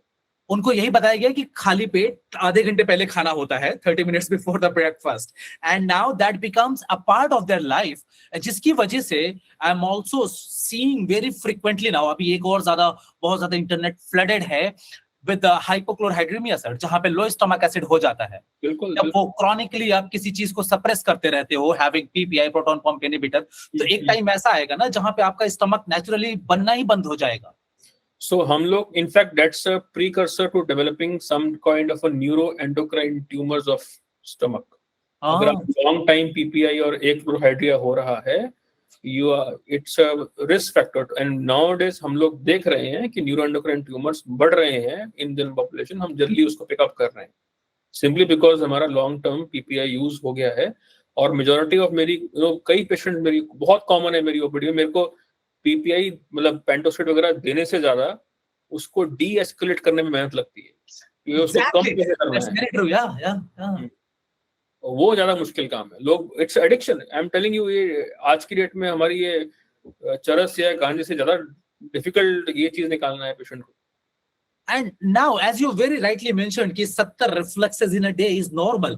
अभी एक वो बन गया है, साइकोलॉजिकल एस्पेक्ट हो गया है कि अगर नहीं खाएंगे तो ऑटोमेटिक उनको रिफ्लक्स आने लगेगा, बिकॉज थिंग्स आर कनेक्टेड ना, वेगस नर्व, तो वही तो सबको सप्लाई कर रही है। तो नाउ जब तक इंसान आपको अपने आप को मेंटली भी प्रिपेयर नहीं करेगा ना sir for deescalation for the things, तब तक वो सक्सेसफुली और भी नहीं हो पाएगा। नहीं होते, बहुत बहुत टफ हो जाता है निकालना उसमें से, बहुत टफ हो जाता है। आई थिंक ये जो सवाल है सर थोड़ा सा कंट्रोवर्शियल होगा, लेकिन I really wanted to put light on that. Patients या फिर इवन डॉक्टर्स भी, है ना, सब गलतियां करते हैं। तो गट के केसेस में कौन सी फ्रिक्वेंट गलतियां हैं जो आजकल बहुत लोग कर रहे हैं sir? So, like they are doing it to treat themselves, but on the other hand they are creating more damage to it. So मैं दोनों तरफ से I'll answer it. I think from doctor's point of view also and the normal person also. I think हम आज की date में information overload बहुत ज्यादा है। We are expose to so much of available information और different kind of advices. So हम सोच बहुत रहे हैं अपने गट के लिए, इतना सोच रहे हैं कि हम सोच के उसके लिए पागल हो चुके हैं। The first thing for your gut that you need to do is do not overthink it. आप जैसे मैंने बताया कि वो सेकंड ब्रेन है। आप जब ज्यादा सोचते हो या डिप्रेस्ड हो या एंग्शियस हो अपनी बीमारी को लेके, आपका दिमाग से क्या होगा कि नींद आ रही है या हेड हैवी है या डिप्रेशन है, ये फील करोगे। आपका पेट क्या फील करेगा, किसी को डायरिया, किसी को ब्लोटिंग, किसी को कॉन्स्टिपेशन। हम जब आधी बार आईबीएस बोल रहे होते हैं तो आधी बार तो यही हो रहा होता है, you just overthink. That's number one thing which I feel that patient should just relax on the symptoms, discuss it with your doctor, but don't overthink it. Number two, I think diet and lifestyle modification should be a part of your thing that will prevent a lot of your things. वहां पे गलतियां होती हैं। हम frequently बाहर खा रहे हैं, alcohol intake is increasing every day। Gurgaon में तो हर गली में पूरा 5-star होटल खुला हुआ है just on the basis of alcohol deliveries. So that I think something you need to stop. We need to get healthier in terms of our food intake. I think वो एक काफी common mistake है। Third thing, I will say that some form of physical activity is missing in majority of our population, including me. I think all of us are guilty for it. हम लोग उतने physically active नहीं हैं। ये तीन चीजें भी अगर हम prevent कर लें, I think half of the जो functional problems हैं वो हम ठीक कर सकते हैं। Coming on to doctors, I think हम शायद लैक ऑफ टाइम की वजह से हम बहुत जल्दी मेडिकेशंस दे देते हैं कि चलो पेशेंट को इमीडिएटली सिम्टोमेटिक रिलीफ आना चाहिए, और आता है, ठीक है। हम लोगों ने, अब हमारी गलती है अगर हमने किसी को पेंटोसिड स्टार्ट कर दिया, we have to tell them कि भाई 2 हफ्ते में बंद करना ही करना, you don't need to continue it. It's just an extra minute that we have to spend with the patient telling him कि यार ये बंद करना है, which sometimes we do not, and that actually harms more patient than anything else. हम लोग उतना अगर टाइम स्पेंड करें पेशेंट के साथ तो शायद ये कॉमन मिस्टेक्स हमारी ना हो। Second mistakes, and I will tell that yes, testing part, I think we can be more rational towards it कि हम कब टेस्ट करना है कब नहीं करना है।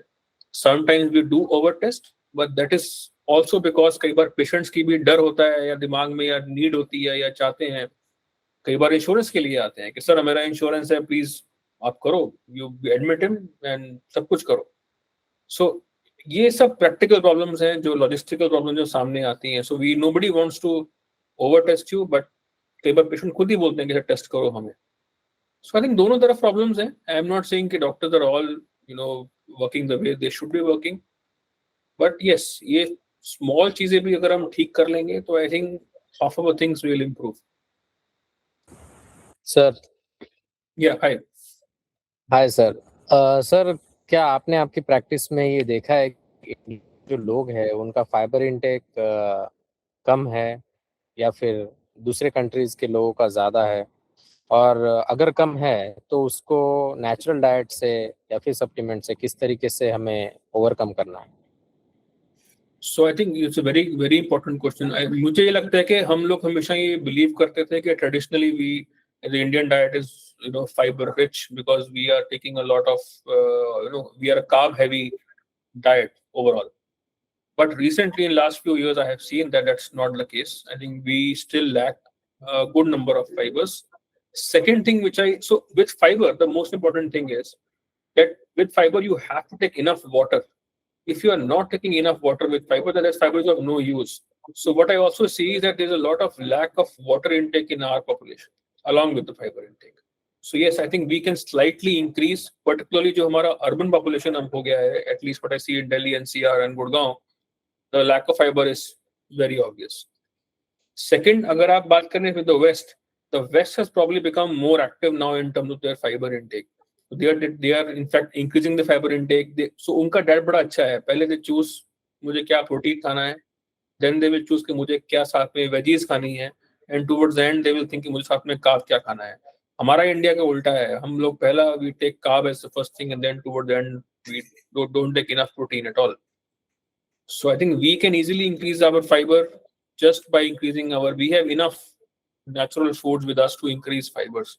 चाहे वो नॉर्थ इंडिया हो, साउथ इंडिया हो, वेस्ट हो, ईस्ट हो, सबके पास कुछ ना कुछ कार्ब वो है. फाइबर्स को इंक्रीज करें, फ्रूट्स हैं, लोकल वेजीज हैं, इससे भी आपको इनफ मिल जाएगा जितना आपको बॉडी को नॉर्मली चाहिए. उल्टा जो मुझे लगता है कि जो हमें इंक्रीज करना चाहिए, let's actually our protein content. That's altogether difficult question to answer कि हम इंडियंस अपना प्रोटीन कैसे बढ़ाएं. But fibre I think we can increase. मेरी ऑलमोस्ट हर प्रिस्क्रिप्शन के अंदर some kind of isabgol होता है, because maybe again it's a referral bias towards me कि मैं जिस यहाँ काम कर रहा हूँ, जिस ज्योग्राफी में काम कर रहा हूँ, वहाँ पे it's more of an urban population जहाँ पे फाइबर का definite lack है.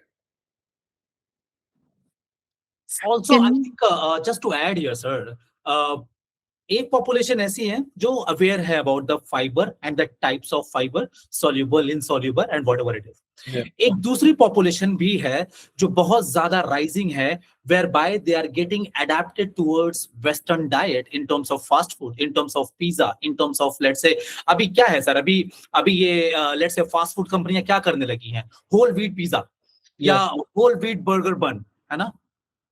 Eight the end those are processed food. So वो होने से भी आपका फाइबर बढ़ता नहीं है. So ultimately what's happening, आप वो चाहे होल व्हीट का होगा, लेकिन उसके साथ में एक्स्ट्रा बहुत कुछ चीजें हैं कि आप थोड़ा खाओगे और tummy full, you might not be able to end up with enough fiber. आप 10 ग्राम फाइबर खा लोगे उसको मिला के, but ultimately you still need around 25 grams of fiber, at least 25 grams of fiber in a day. वो जब तक कि आप कुछ नेचुरल रॉ चीजें नहीं खाओगे, क्लीन चीजें, मैंने से raw, I also mean clean. Not everything raw is clean, so I think that is required. So as what he said, that we need to increase our fiber intake by some means. And to me the best is choose your protein. चाहे अगर vegetarian हो तो आप paneer choose कर लो, whatever you want to choose, and then choose your veggies. फिर बोलो कि मैंने साथ में ब्रेड क्या खानी, नहीं खानी तो बहुत अच्छी बात है, बाकी तो खा लो. That's true. That should be the last choice, I mean. Yeah. In terms of bread, but then again, and also one more thing, like I read it somewhere in many of the journals also, it's been mentioned saying that one should always try to diversify their fiber in such a way, because our microbiome is so diversified in terms of species. We have trillions of microbes. Now, certain love certain types of fiber.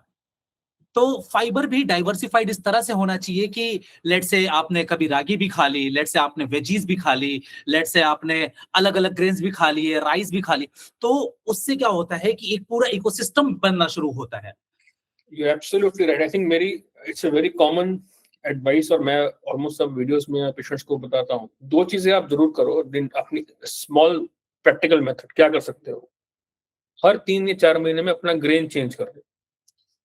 ठीक है, जैसे मान लो आप like winters में अपने area में पंजाब हरियाणा में हम लोग बाजरा खा लेते हैं, ठीक है, अदरवाइज आप व्हीट ले रहे हो, कुछ और रागी कुछ भी ले लो, चेंज साइक्लिकल चेंज करते रहो.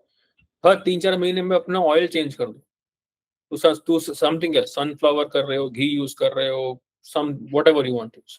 As you said, your body needs exposure to all the different kinds of food and antigens. क्यों? आपकी बॉडी को पता, और ये पर्टिकुलरली आपके बच्चों के लिए बता रहा हूँ। बच्चों में उनको जितना आप टाइप ऑफ फूड से एक्सपोज करोगे, उतनी उनकी इम्यूनिटी स्ट्रांग होती जाएगी।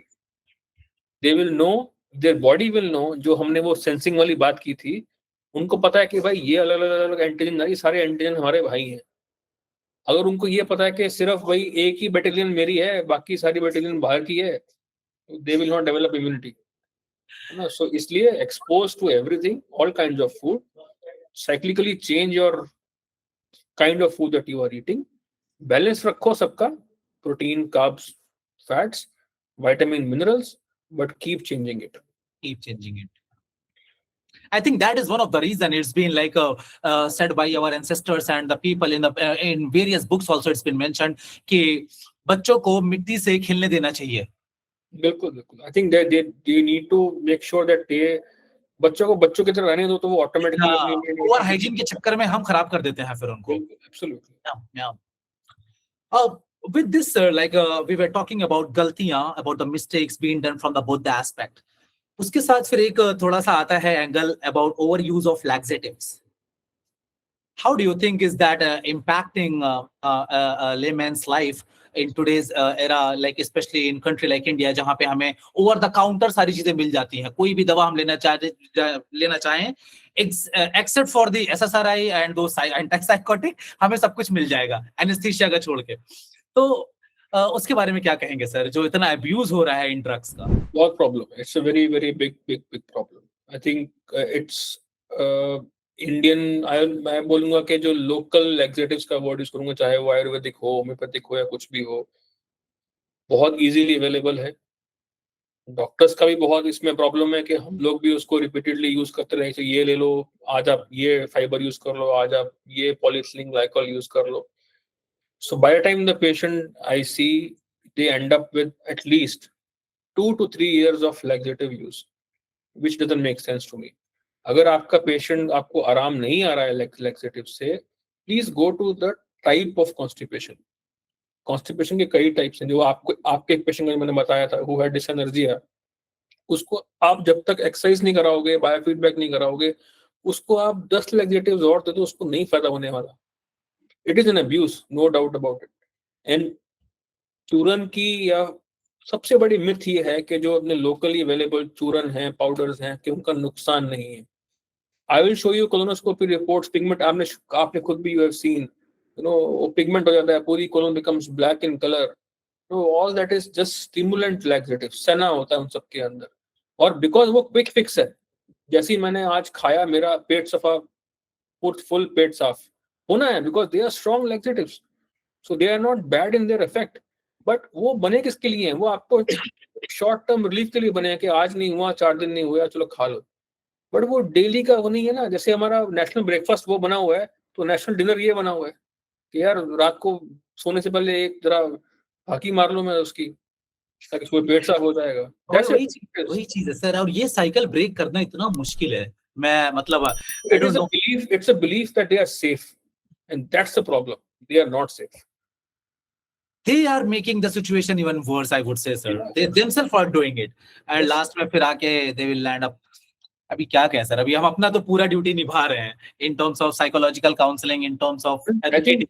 If you are not improving with some small, let's say a week, 10 days of laxatives, please get yourself. That's the time you test yourself कि यार कहाँ गड़बड़ हुई, कहाँ गड़बड़ हुई है। In fact, I would just say this term, try to find out the root cause ki what exactly is causing this problem, rather than you looking for a temporary fix. कि constipation के various reason हो सकते हैं, लेकिन सारे constipation का इलाज laxative नहीं हो सकता है। बिल्कुल ठीक बोला आपने, that's a very very right thing to say, है ना? And now what you're gonna do, like you very rightly mentioned, सेना अल्टीमेटली अपना काम पूरा करेगा, उस टाइम के लिए आपको आराम मिलेगा। Now you are labelling constipation as a disease and you are treating as a disease rather than as a symptom. एक सिंपल सी बात है, आपको बॉर्डर के पार से एक बुलेट उड़ती हुई कहीं से आ गई, आप वहां लेके पहुंच गए अपनी पूरे ब्रह्मास्त्र, और आपने वहां आर्मी लेके पहुंच गए सर वहां उसको मारने के लिए। तो जहां से भी गोली आई है वो तो जाएगा ही जाएगा, लेकिन आप कितने ब्रह्मास्त्र फेंकोगे? सही बात है, आपने अपना तो एग्जॉस्ट कर दिया ना मामला। एग्जैक्टली। ये तो सर बड़ा फिट हो रहा है ना यहाँ रशिया ये ईरान वो अपने ड्रोन्स फेंक रहे हैं 10,000 20,000 के ड्रोन से वो मिलियंस की मिसाइल फेंक रहे हो, एग्जैक्टली सेम चीज हो रही है। I don't know, sir, what to say. But then again, if I have to, let's say, ask just one thing here, कि I think both the ways चीजें होंगी सर आपके प्रैक्टिस में, since I'm not into intervention at all, you are there. तो दोनों तरफ से चीजें होंगी। एक सेट ऑफ पीपल होगा जो बहुत जल्दी जंप इन कर जाता होगा कि ये भी टेस्ट करवा लें, ये भी टेस्ट करवा लें, may be because of insurance, may be because of anxiety. और एक दूसरा सेट ऑफ पॉपुलेशन होगा जो टेस्ट जानता ही नहीं होगा कि ये टेस्ट करा के हम रूट कॉज तक पहुंच सकते हैं। बिल्कुल। अब यहाँ पे एक हम मिड लाइन अगर एक डिमार्केशन ड्रॉ करना चाहें जहां पे दोनों आके मिल जाएं, वो क्या होगी सर? कहां पे एक लोगों को क्लियर फाइंडिंग मिलेगी? I think वहां पे हमें as doctors we have to be very vigilant and we have to play the role of a gatekeeper. We can't allow over testing and we can't allow under testing also at the same time. देखिए patient हमेशा अपनी बीमारी के लिए anxious होगा, उसमें को you can't ask के भाई तू कोई बात नहीं, चिल मार, कुछ नहीं है। They are anxious, they will be anxious about it. We have to ascertain कि what is medically right and not what is financially या लॉजिस्टिकली राइट। अब कोई आता है कि यार मैं यूके से या मैं लेट से मैं we get patients from all over central Asia and बाहर से आए हो, आप सब कुछ करो। ही में मेक सेंस कि मैं बाहर से आए, मेरे को टेस्ट करो, but then we have to be sure कि हमें क्या जरूरत है। वर्सेस वही पेशेंट है जिसको डेफिनेटिव टेस्टिंग की जरूरत है, you think they has a cancer, so आज आप to convince them and our work to make sure like the program that we are doing right now, this will create awareness कि भाई कब करनी है कब नहीं करनी है। वो सेंट्रल लाइन वही है कि जहां पे योर डॉक्टर या you are in a common page कि मेरे सिम्टम्स में कुछ रेड फ्लैग आ रहे हैं, कुछ अनयूजुअल हो रहा है, दवाइयां ट्राई कर ली मैं नहीं रिलीफ आ रहा, और लेट्स से कि आपको कोई अनइंटेंशनल साइड इफेक्ट्स हो रहे हैं दवाइयों के and we need to either stop you from it या change it, that's where you should get tested and find out कि भाई मुझे कोई प्रॉब्लम है कि नहीं है। वो दो चीजें होंगी, या तो you will B everything will be normal and you will B rest assured कोई दिक्कत नहीं है, आपको दवाई की जरूरत नहीं है, versus we will identify a problem. So midline यही है, red flag signs, unintentional side effects, problems which are not getting resolved, or something is happening unusual for that age, that is where you need to test yourself. Just one more thing to add here, sir, family history. Yes, family history, right. Let's start with the rapid fire, sir, and then probably we'll take audience question now. Sure. Just respecting your time, I think, sir, honestly speaking, 4:30 से start किया था, 6 बज गया, 1.5 घंटे मुझे पता नहीं चला, अभी घड़ी देखा तो पता चला यार 1.5 घंटे हो गए। We can talk on this for many hours. You'll enjoy. I really have no idea, sir, how busy your schedule is today. मैंने तो अपने सारे अपॉइंटमेंट्स कर, मैं तो बिल्कुल फ्री हूँ।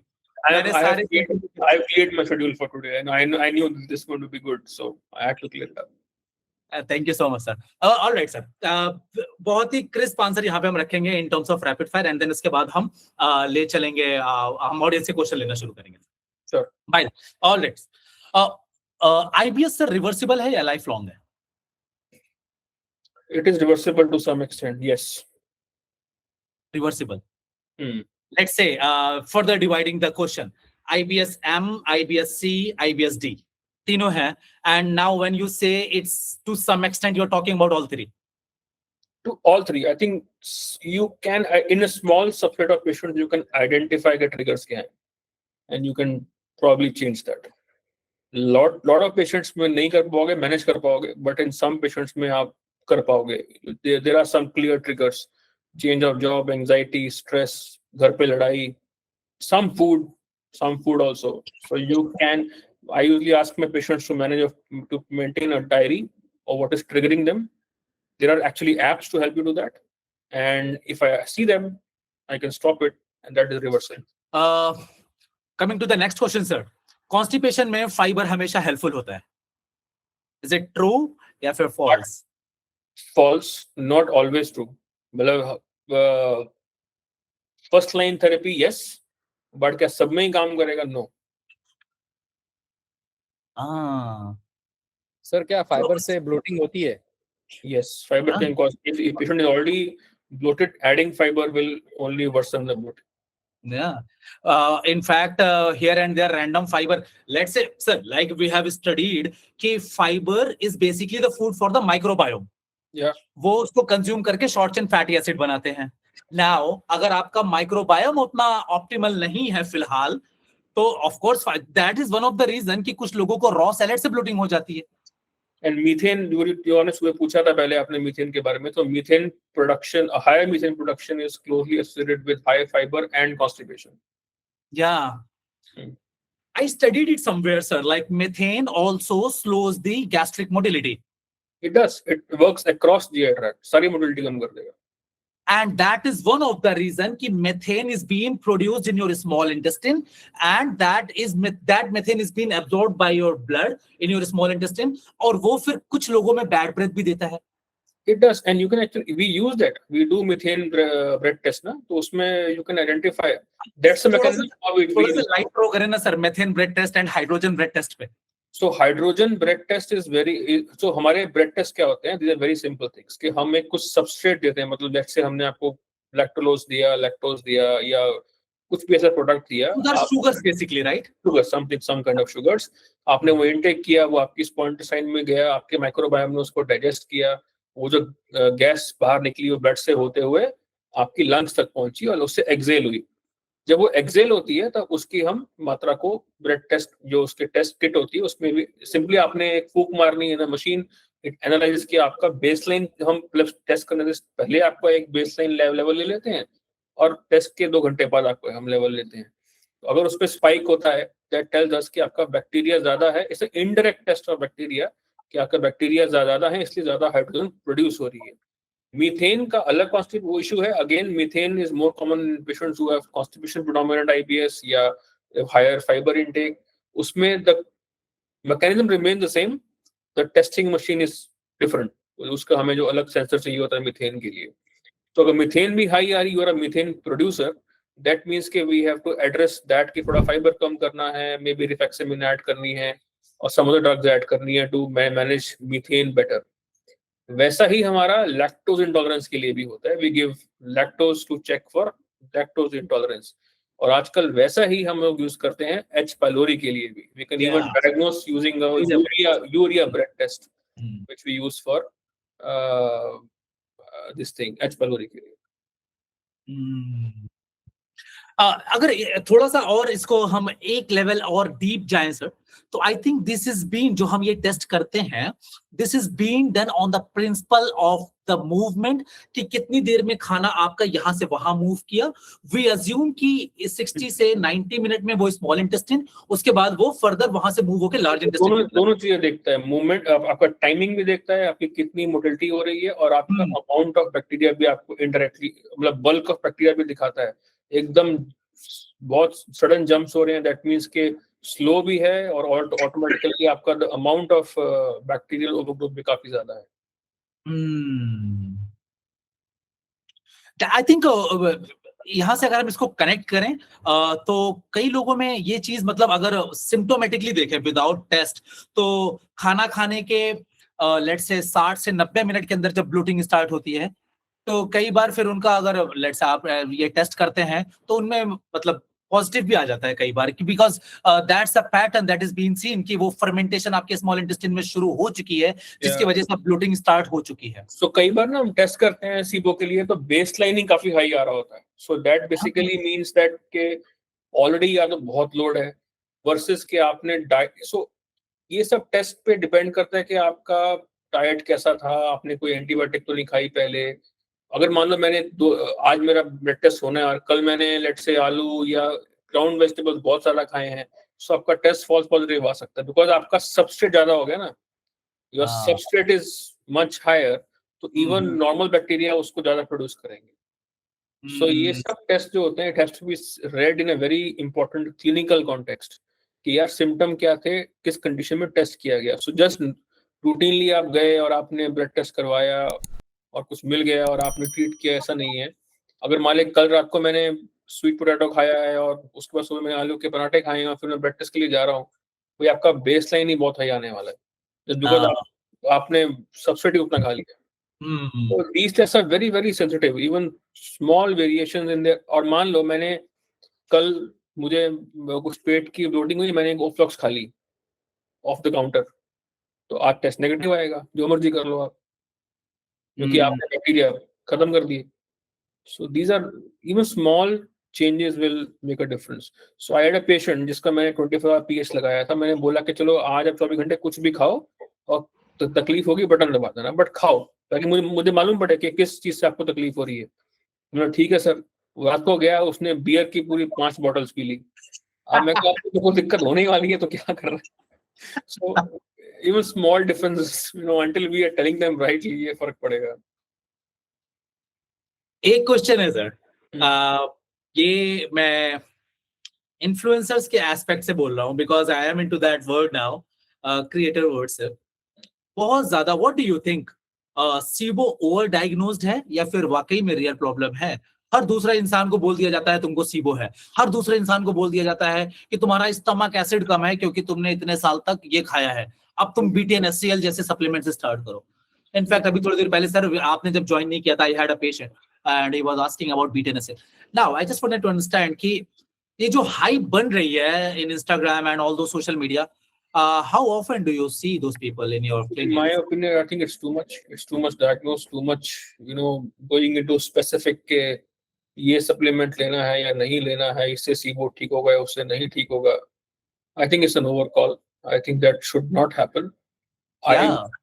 Similarly, मैं ये देखता हूँ for gluten. I think gluten के लिए मैं बहुत commonly देखता हूँ कि patients who are not celiac disease, I mean patients who are frank celiac, के जो definitely आपको उससे problem है, they are on a gluten-free diet simply because somebody had told them. Gluten का मतलब ये होता है कि it's a naturally low osmotic food. मतलब क्या हुआ, आपने wheat का जो सबसे important antigen है, जो gluten है, वो हटाया, so वो एक naturally हल्का खाना है. So अगर मैं भी कल अगर खाने से wheat हटा दूं, तो I'll start feeling lighter in my tummy. That doesn't mean that I am allergic to it. That just means that that's a choice I have made to go low carb, low wheat, and I'll start feeling lighter. So कोई भी आदमी उसमें light feel करेगा, but it's not a sustainable diet. आप उसको lifelong नहीं खा सकते हो until and unless आपको celiac disease हो.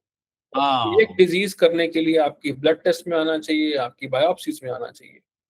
So in fact आज की डेट में तो हम इतना easily बोल देते हैं कि आप gluten free diet लो. 10 साल 15 पहले जाइए, these patients who definitely had celiac disease, they had a hard time to live क्योंकि gluten free खाना मिलता नहीं था.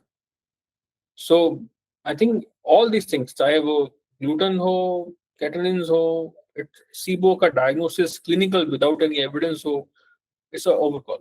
तो सर मेरा ये क्वेश्चन है, और मैंने बहुत ज़्यादा जगह पे इसको ढूंढा भी है, और मुझे थोड़ी इसके ऊपर अंडरस्टैंडिंग बिल्डअप हुई है कि जैसे जैन लोग होते हैं, मैं तो मराठी हूँ, बट जैसे जैन लोग होते हैं वो 21 डेज 30 डेज ऐसा फास्टिंग करते हैं कुछ.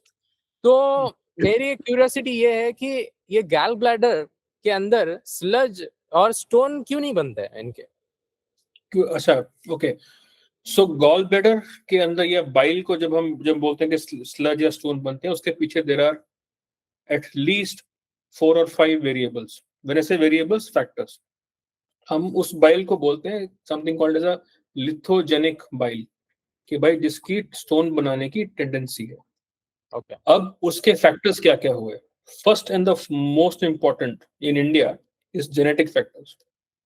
सम ऑफ पर्टिकुलरली नॉर्थ इंडिया के जो हमारे ये गंगा और यमुना के जो प्लेन्स हैं पूरे below Himalayas and let's say above Narmada, so all of us, this population is prone to develop gallbladder stones, recurrent infections, and in fact we have the highest incidence in the world of gallbladder cancer, and this is purely genetics and some environmental factors. अब वो pollution कह लीजिए या कुछ भी कह लीजिए, we don't know yet. Sir, any gene mutation? There have been a couple of genes which have been identified, but it's still very it's not a whole spectrum. I'll say कि वो test करा के फायदा नहीं है इस point of time पे. We just are. Second, हमारी डाइट भी होती है डेफिनेटली. जिस पेशेंट्स में लिथोजेनिक पोटेंशियल हो, जैसे कि मैं अपनी बात करूं, मेरी फैमिली में ऑलमोस्ट सबको गॉल ब्लैडर स्टोन्स बने हैं, सो आई मेरे को नहीं बना अब तक, but I have a lithogenic potential. अगर मैं हाई फैट डाइट लेता हूं, सो मेरे में ऑटोमेटिकली स्टोन बनने की टेंडेंसी या चांसेस बढ़ जाते हैं। थर्ड थिंग आपका ये आता है कि आपके कोई और डिजीजेस तो नहीं हुई हैं, जैसे कि अगर आपके कोई इंटेस्टिनल रिसेक्शन तो नहीं हुआ है, आपको इंटेस्टिनल कोई माल एब्जॉर्प्शन तो नहीं है, क्योंकि बाइल का मैकेनिज्म क्या है, लिवर में बना, गॉल ब्लैडर में कॉन्सेंट्रेट हुआ, it becomes concentrated, bile duct से होते हुए ड्यूोडेनम या स्मॉल इंटेस्टाइन के फर्स्ट पार्ट में आया, वहां से फूड के साथ मिक्स हुआ, जजनम में, आइलियम में होते होते खाने के साथ गया, आइलियम में it gets reabsorbed, something called as a enterohepatic circulation. मतलब क्या हुआ कि इंटेस्टाइन से एब्सॉर्ब हुआ, वापस लिवर के अंदर घुसा, and the whole cycle keeps on going around. Anything that changes this balance, it creates your lithogenic potential. उसके बाद ड्रग्स आती हैं, lot of drugs can create gall bladder stones, particularly common antibiotics हैं, like जितने भी क्लेवुलिनिक acids, सल्बेक्टम्स हैं, easily आजकल काफी कॉमनली यूज हैं, they create lithogenicity in your bile. अगर आप जेंट्स की या उन लोगों की बात करें वो their diet is naturally relatively less fat, more of and in fact carb भी जो है उनके वो रूट वेजिटेबल्स नहीं होते उनकी डाइट में, even that is less. Second उनका होता है उनका जो जेनेटिक वो एरिया है जहां से वो मेजरली बिलोंग करते हैं, they don't have the genetic potential to have lithogenic bile. India world wide पे अगर आप देखोगे, इंडियन का ये north India and the country of Chile, they have the highest genetic potential.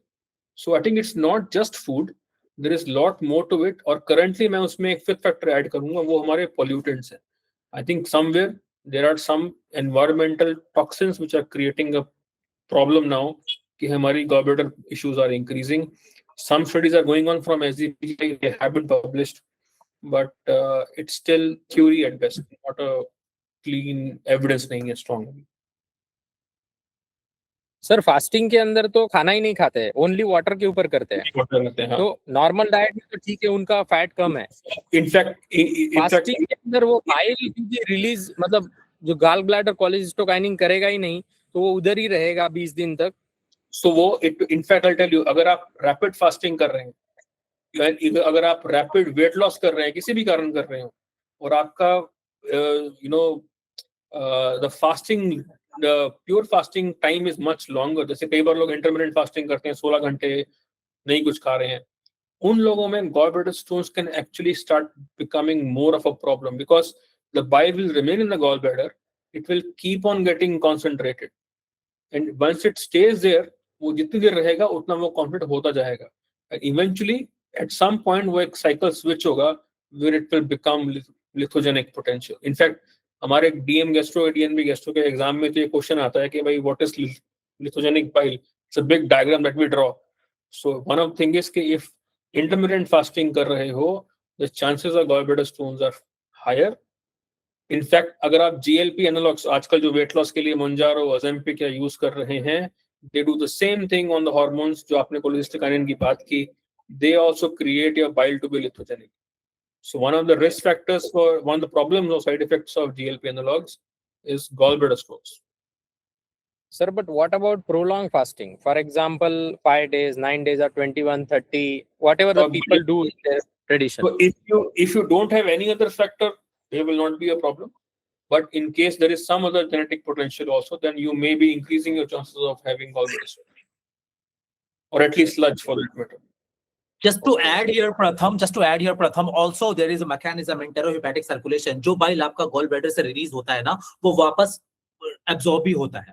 Yes. You know, in fact, certain patients में bile malabsorption जो होता है, तो bile acid diarrhea भी होता है. Okay. In fact, And bile is sorry, just to add, we actually use this as a treatment of constipation. Yeah. There are drugs which block this enterohepatic circulation, and that cause diarrhea. It's a very good drug to use for patients who have constipation to induce bile acid diarrhea. Sir, please drug का नाम मत बोलिएगा यहाँ पे.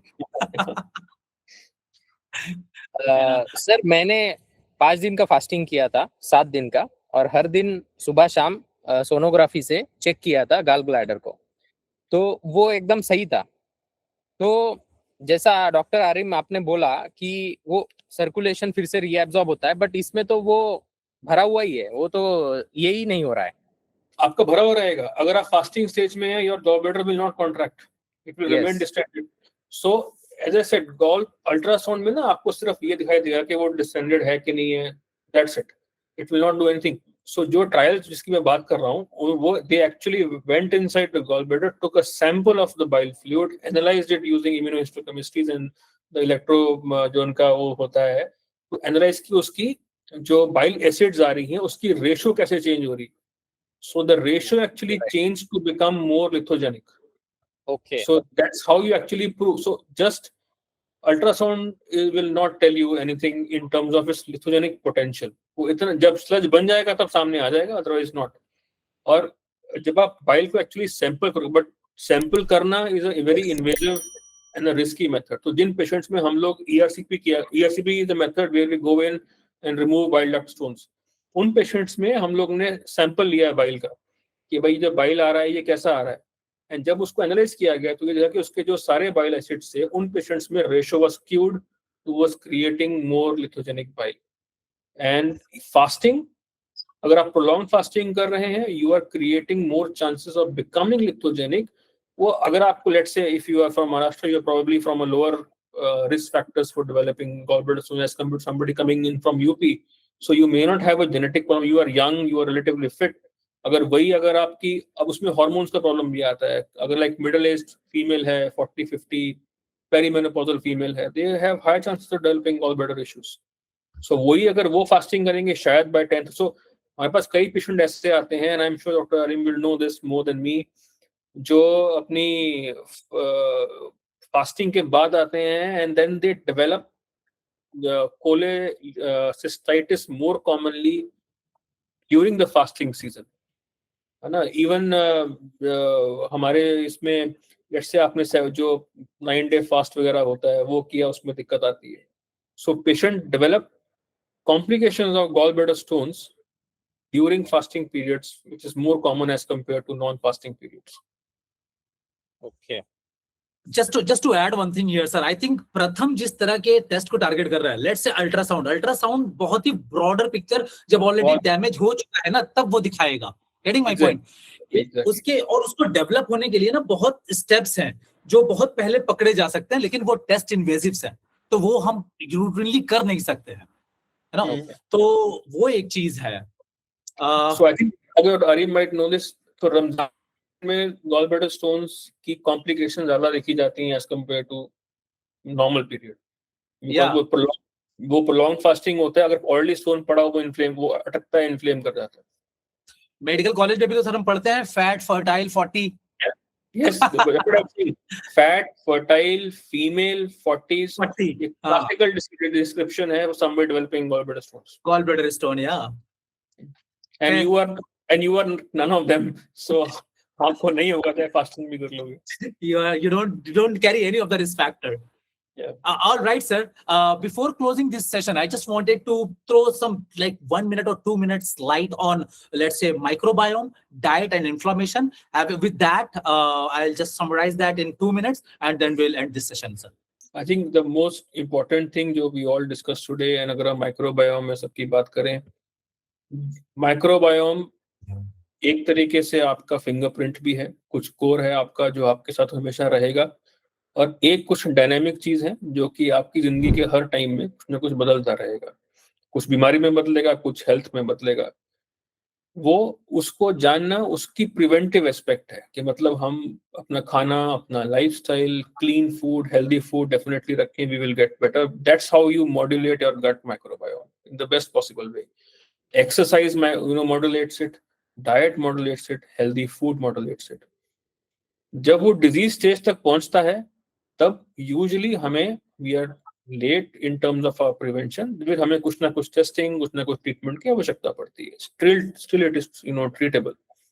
But अगर आज की इस सब डिस्कशन का अगर मैं एक निष्कर्ष निकालना हो, एक एंड निकालना हो, पेट की बीमारियों का प्रिवेंशन ज्यादा इंपॉर्टेंट है rather than द ट्रीटमेंट। और अगर ट्रीटमेंट करना है तो आपकी हिस्ट्री, आपका एग्जामिनेशन, बहुत जरूरी है. It's a custom based treatment. It's not कि एक size will not fit at all everybody. सबके लिए सेम एडवाइस कभी नहीं होएगी.